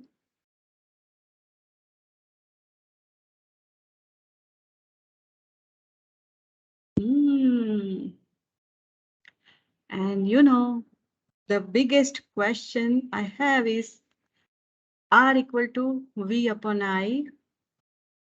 My physics teacher taught me it's a volt. I is an ampere. If you divide them, you will get R. I do remember that V is in volts, I is in ampere, R is in ohm. But I don't know when to apply this formula and how does it help me. So we never thought of it. Sir has an answer. 3 space. First can be filled in 3 ways. Second place in 2 way. And third one left with 1 way. Okay, sir. So sir wants to, yeah, everyone understood your point. Thanks for taking us to the explanation of factorial. First one can be filled in 3 ways. Second place. So if everyone has got it, you can give thumbs up to sir. He has given us as an example why factorial is important in our day-to-day life. Yes, we got a big thumbs up, sir. Good, so we go ahead. We had enough discussion. I'm leaving this resistance formula to you. Maybe when we can meet on Monday, you can over a chai, you can have enlightening thing. I would quickly go to, because we are reaching 9 o'clock. We have some one or two, those who can volunteer, they can present their case studies, right? Because I cannot be a strict teacher for you that everyone has to present, but as a reward, I would give virtual clap, and you will be in my heart as you have completed the activity which I have given, right? So I hope for you, being in heart is more important. Fine. So now I have my last points. Classroom code of conduct, and that is what I was trying to say, that you all might have some classroom code of conduct. Some of us would like to be strict in the class. Some of us would like to be friendly in the class, and some of us would like to have a mediocre approach, not too strict, not too light, in a diluted way, right? એટલે જરૂર પડે એટલે આપણે આમ ફૂટપટ્ટી ખખડાઈ દઈએ કે enough is enough, I cannot tolerate. Okay, so everyone has a different approach, and that's a different psychology, how we are. And that's again a different topic to discuss, but I'm not touching that. But we all agree that we all have different approaches for conducting our class, maybe strict, maybe diluted. So these are the some example I have taken for the classroom conduct. Quickly, I would read it out. We will be polite at all times. Classroom code of conduct, right? For everyone, it's not only for student, but for teacher, because it's said that whatever you want others to do, first do it by yourself.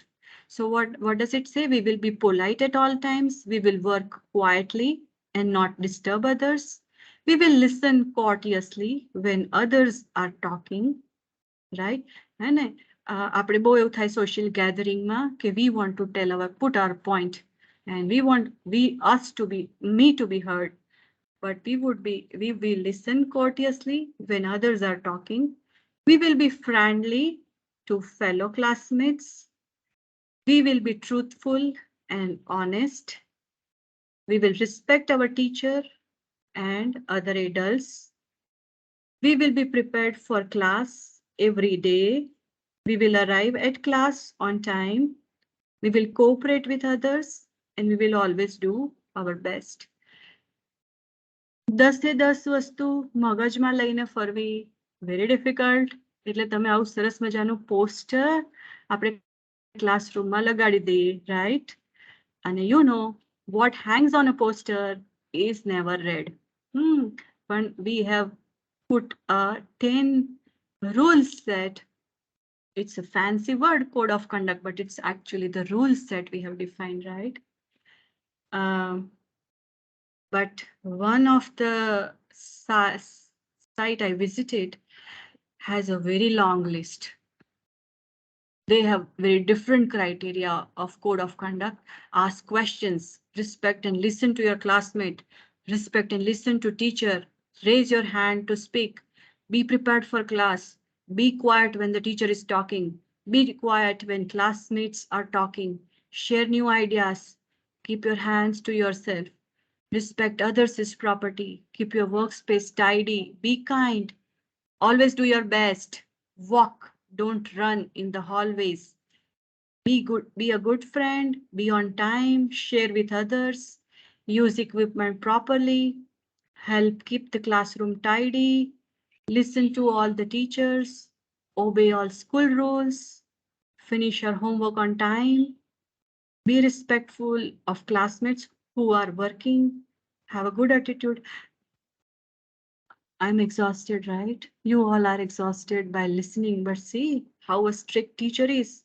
Use positive language, follow the dress code, line up neatly and quietly, stay in your seat, listen with your ears and your eyes, contribute to discussions, be respectful of others' ideas, follow the teacher's direction the first time they are given, cooperate with your classmates, be creative, be honest, and this. Oh my God, I think it's total 32. 32 code of conducts. So classroom conduct, this many. I hope everyone needs to take a breath. Too exhaustive. As I said, nobody is going to read. Too many, nobody is going to remember. Too many, if it is hanged, it would be a poster. So class of conduct, how to handle for that? My answer is your behavior is a classroom conduct for your students, right? So this is what I wanted to convey in my discussion throughout my session. To end my session, I would like to say a few points that can help you in how thinking and learning can be improved in the classroom. Once again, I have a big list. I'm so sorry for this big list, but just to point out one or two things that you can remember and implement. Well, first is a growth mindset. That's important thing, not in a class, but outside also. Prior knowledge, um, prior knowledge about whom? About your, not only your topic, but about the audience that you are addressing. Limits of stage theories, facilitating the context. You are talking a topic in which context. That also can improve thinking. Practice, right? So you all know that one explanation and three sums, that would be practicing. Feedback is really important. So what you teach, we take a feedback, at the end of the semester, but it goes to the file. Self-regulation, creativity is the most important. If you don't have creativity, your class would be so dull. Intrinsic motivation, so that can be created. Mastery goals. So what you have to tell your students that you are not here to just learn, but you are here to master the things. Teacher expectations, then it's all about goal setting, that what you want to do at the end. Social context, interpersonal relationships, well-being, classroom conduct, expectations and support. So you are already defining what you're expecting from the class and what support you need while you are in the class. This is the case study I have kept in 12 case studies that I have given to the groups, formative and summative assessment. So formative, this I have given a test, I would evaluate, and that would be formative assessment. But summative assessment is very important because a student may not be good in a particular test, but he may be good in your class. He may be listening to you. He may be answering to you. So summative is all at the end. Assessment development and assessment evaluation. Not only you will develop how to assess the things, but how you will evaluate the things. Okay, so this is all from my side. And before I hand over the mic to you, to keep the consistency of the discussion, I have got the prayer after class. So once again, I would request those who have audio, kindly put your audio on. We would have a prayer, that is, we are going to chant the shlok, which should be chanted after the class. the process would be, I would be first going for the first line, then you would repeat after I finish, right? So can we start? This is a prayer after class. Huh. Om Sarve Bhavantu Sukhina. Om Sarve Om Bhavantu survey Sukhina. भवन्तु सुखिनः Sarve Santu Niramaya. Sarve Santu सर्वे सन्तु Niramaya. निरामया Sarve Bhadrani Pashyantu. Sarve सर्वे Bhadrani भद्राणि पश्यन्तु Ma Kashid Dukh Bhag Bhavet. मा कश्चित् दुःखभाग् भवेत् Om Shanti Shanti Shanti. Om Shanti Shanti Shanti. सभी लोग सुखी हो, सभी रोग मुक्त रहे, सभी का जीवन मंगलमय बने और कोई भी दुख का भागी न बने। हे भगवान, हमें ऐसा वरदान दो। And lastly, a shlok from Brihadaranyakopnishad. Om Asatoma Sadgamaya. Om Om Asito असतो Ma मा सद्गमय Sadgamaya.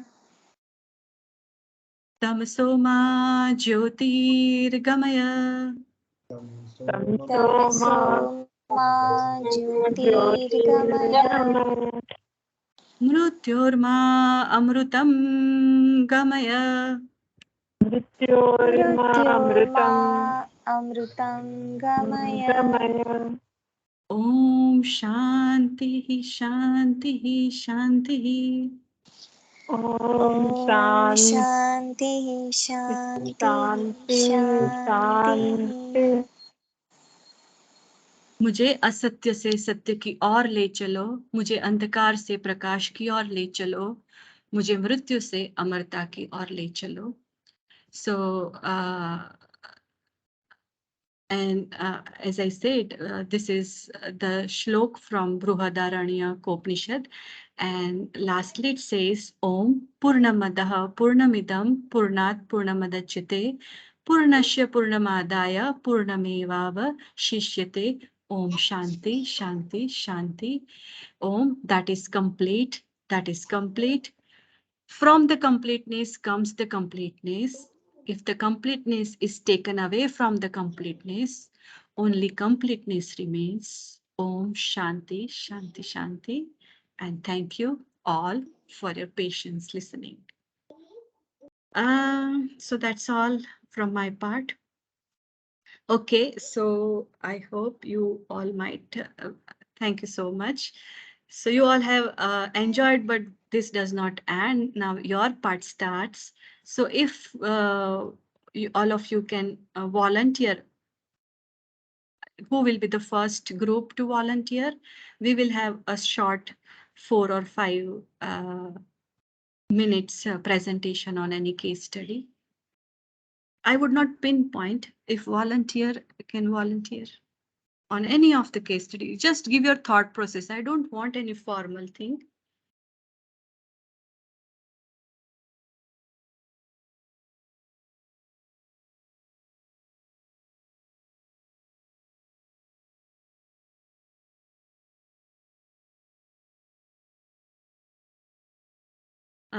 Then I have to pinpoint LD faculty, Pradeep sir, Manoj sir, Ankit sir, if you can just share your thought process. Thank you so much for all your love. Chalo, kaun present करे छे? Pradeep sir. Pradeep sir, should I stop sharing? Actually, madam, Huh? we have not made any kind of presentation for our topic. Agree. That is what I'm saying. I just want a thought process. How would Okay. you handle the situation? Yes. Not. So the topic that our team member have decided was that how you will handle the hybrid class of Indian and foreign students. Means the language problem. So our team members like me, Manoj sir, Ankit sir, and Sheetal madam, we all gone through this language problem because in MCA semester 3 of our means department, we found that there were 4 foreign students out of 37 students. So initially we faced this problem, means how to tackle those 4 students. 2 students are from Afghanistan and 2 are from South Africa. So we adopted different methodology, we incorporated them in the group work. Means we created the group of students internally, like one student NRIN, means a foreign student, and 2 or 3 students Indian students. The second thing that we did is we try to bring them in our various activities, like we do industrial visit. 2 or 3 industrial visit were organized for MCA students, where we means the students participated. Then one more thing is, while taking the lectures, we have to we have to conduct a lecture in such a way that both type of students understood. Sometimes if we speak strictly in English, then what happens, the other students do not understand the things. So sometimes we have to repeat in both the language. Right. And the other thing, my partners Ankit sir or Sheetal madam will put point. Yes, Manoj sir. We can in PPT we are for lecture purpose we are using some visual things. So to explain in a particular language, we can use some visual things so they can easily understand what we are trying to say. Right. Good. So innovation is the mother of necessity. That is what is said in literature. And that is what you adopted in your MCA class. The same problem I'm having, because even if you speak English, that Afghani student is really wondering at you that what you are speaking. Yes. And good. Thank you, Pradeep sir, Manoj sir, for the Ankit sir. Your name was also. Yes. Yes. So what yes, point you want to put? One point is also that we have to share our culture and we have to adopt their culture also, so that they can mix with our culture. We have to respect their culture also. I agree. Difficult, sir. It's difficult, but not adapt in that sense. But we have to respect. try to understand, respect. Other is we have to invite them for any kind of help if they want from us, because sometimes they feel shy, or sometimes they feel hesitation to ask something. So every time we have to pinpoint them. Yes, they initially they were remaining isolated from the others that we observe in first few classes. But now you can see they are totally mixed with all the others. Yes. And even they started speaking Hindi also. Right. Sheetal ma'am, you want to add? Sheetal ma'am may be on some work. Okay, Yes. so yes, Sheetal ma'am. All the team members have shared the points that we have discussed, but if you tell me Then my experience with the students, the province, Pradeep sir said that we have the 3 students from the Afghanistan and 1 student from the South Africa.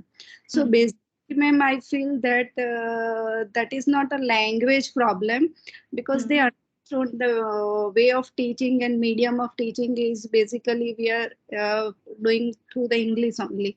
But I feel that that is the culture problem. They feel that they are from the other country, so they feel the hesitation to come up with their problems and how to interact with other students and faculties.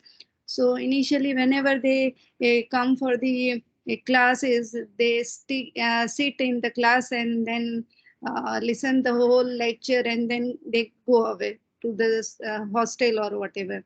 So we start to this the statement we have pointed out, that we have to first we have started to learn their names in every class. We are starting with how the Daniel, how this work and this work. So we try to interact with them, especially with that students. Then we have formed the some group of inter students, culture students, Indian students and foreign students. Then we have given some activity also. Sometimes such a fun activity that they have the language sharing activity. They have to learn different words from their own culture and from other culture. This kind of the activity we have done.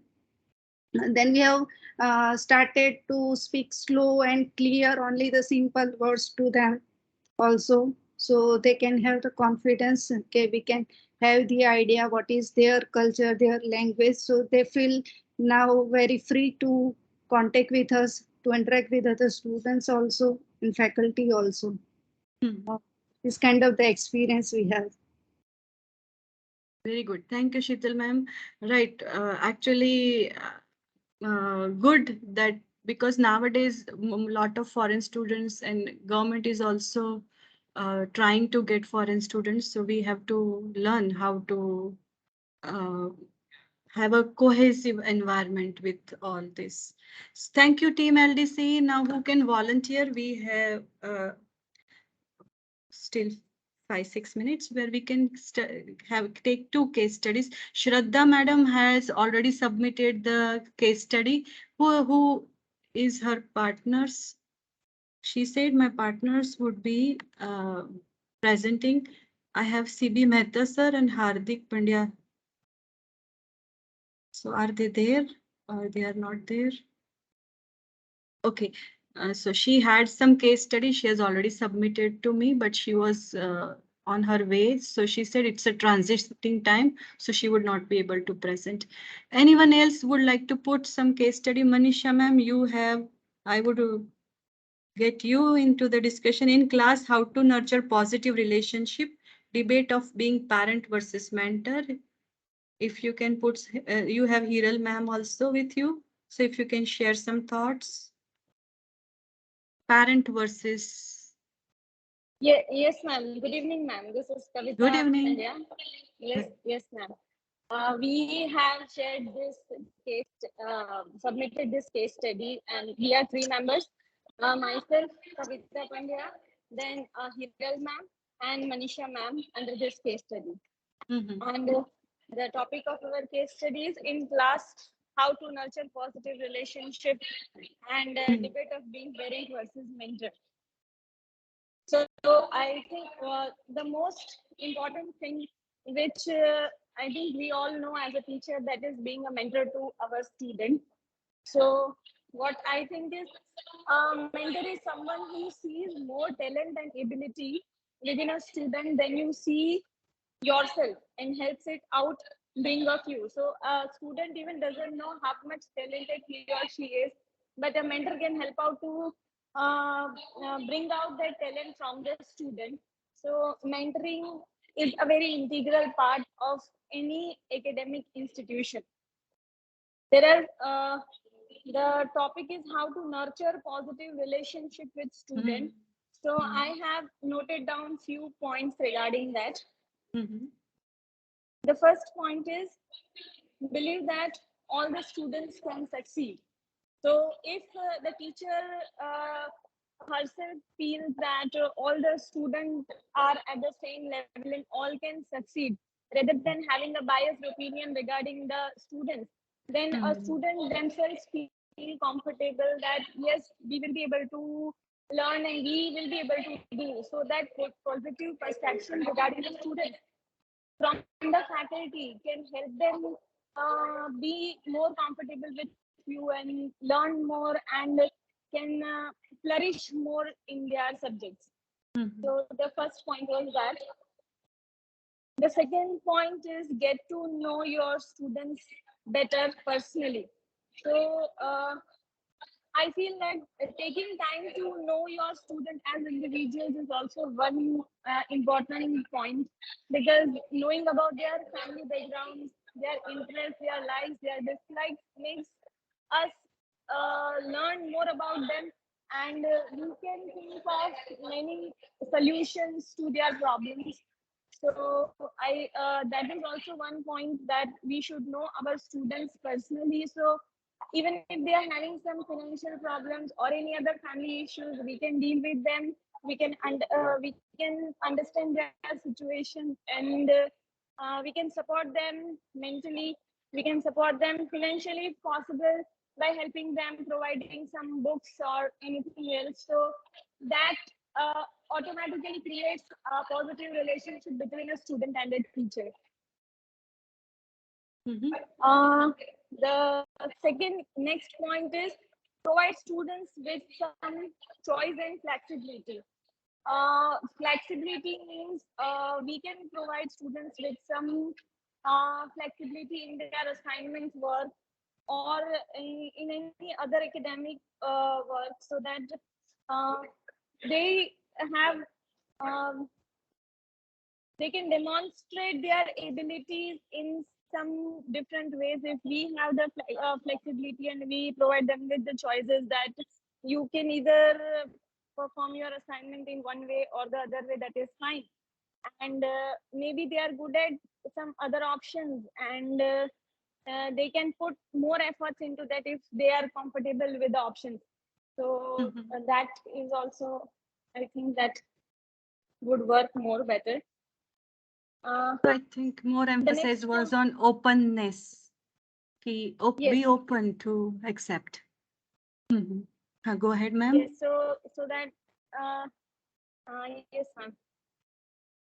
I think most of us are from the academic field, so all must be knowing that how much emphasis we provide on mentoring, and how if we do that mentoring personally with properly with the students, then they feel comfortable sharing their experiences, their problems, and even if during the class, if they are having some queries, if our teacher is student relationship is healthy, then they feel comfortable asking for the queries, and this can help more help them more to understand and be original what they want and what they are.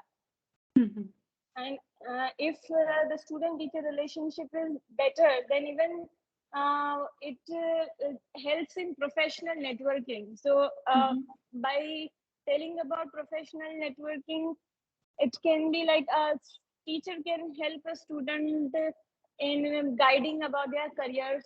And if a teacher is having some contacts in the industries and all, then teacher can help the student to pursue their career in any ability they have. But even the contacts of teachers can help students in their career also. So a good and healthy relationship between a student and a teacher can also help in professional networking too. Right. So good, ma'am. So what is your conclusion? Have we built a positive relationship during all these online sessions? Yes, ma'am, definitely. Yes. We got to learn many new things also, especially today's lecture. We got to know about the culture and all. Yes. So it was actually great. Okay, so good. So now, before we conclude and we go for the photograph, Hiral ma'am, I think you want to say something, but just wait. I have to give certain instruction. I'm instructed by Swati ma'am to give some instructions to you. So MCQ test is on Monday based on what you have learned in online modules. So it would be a very easy, yeah, Manisha ma'am, I have to follow Swati ma'am's instruction. Otherwise, she will not give me lunch on Monday. So let me just finish it and then I would come back to you. Bring your laptop if possible, because you know it's going to be an amazing experience. We have called industry people who themselves are very enthusiastic for teaching AR, VR. They are going to bring the headsets also. So if possible, bring the laptop. On Monday, we have 9 a.m. That's registration time. So motivate yourself to be on time, right at 9 o'clock. We want to start by 9:30. 9 o'clock is the registration time. So where you will come on Monday, 513 Vijay Jani Hall, mechanical workshop.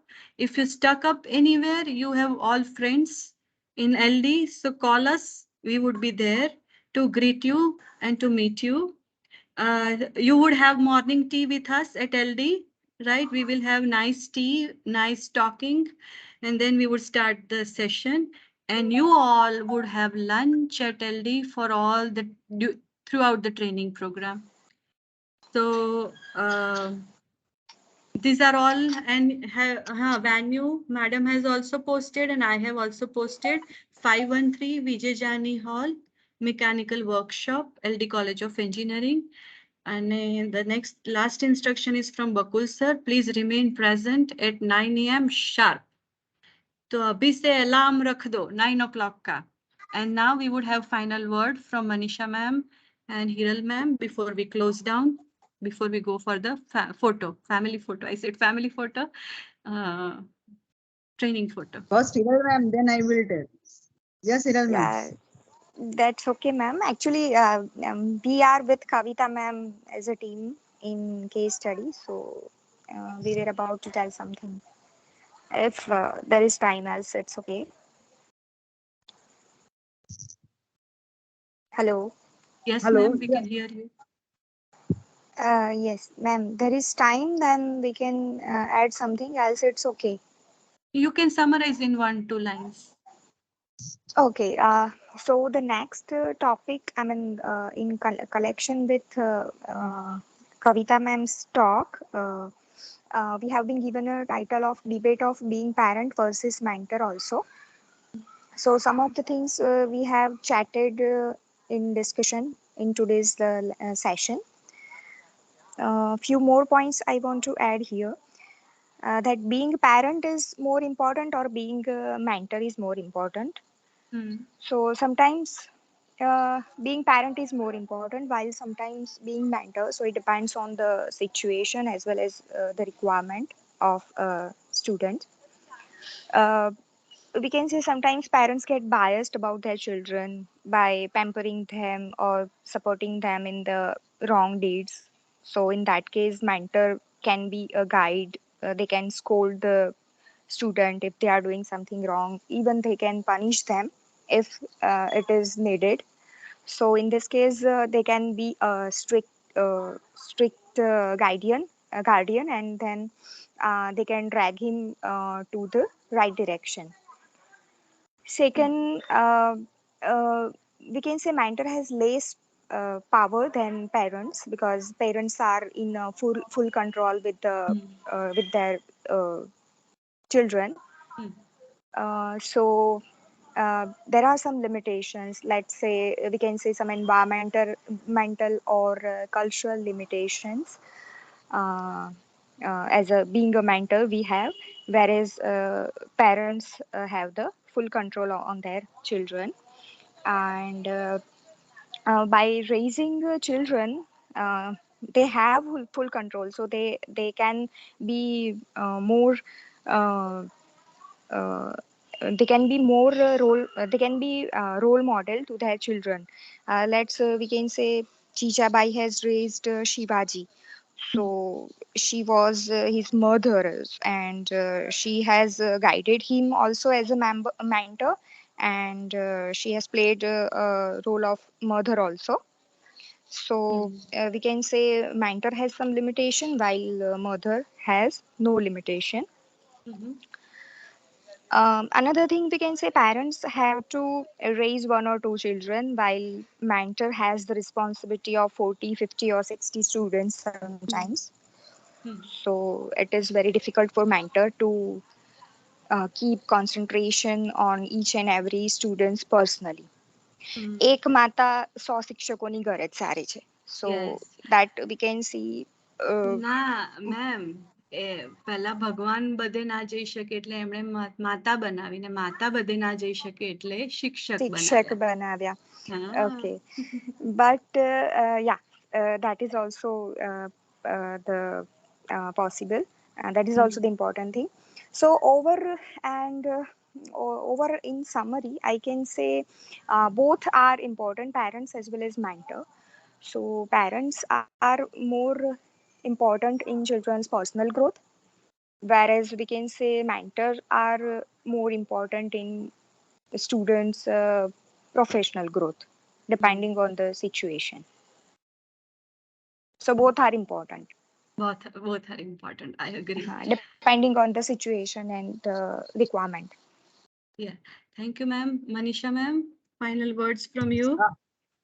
I just give one example of mentor. Means this is a real example. When I joined GP Gandhinagar, there was a one student. He belongs to notorious group, and while I taking classes, and I have just talked. Not I didn't talk to him personally, but he saw me, and that he decided to carry his career. And in the last semester, he scored 8.8, and he gave me all the credits for that. Madam, due to you only, I am able to score this, and I have started learning. And currently, he is pursuing his higher studies at Canada. So this is an example of mentoring. Power of mentoring. Yes, power of mentoring. Yes, this is just last. Right. So good thought process. Now hand over to Nikita. And see you all on Monday, sharp at 9. Don't forget. Nikita, are you there? Yes, ma'am. Thank you so much, everyone. And thank you, ma'am. Hearing from you is always a great session for us. So lastly, I would request all of you to switch on the cameras.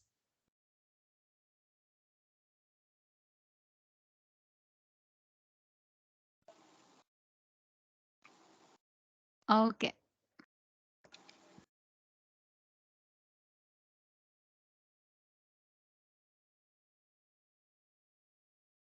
Thank you, everyone. Good night. And see you all on LD campus Monday. Thank you, madam. Bye-bye. Thank you for a nice session. Bye. Thank you, ma'am. Bye. Thank you so much.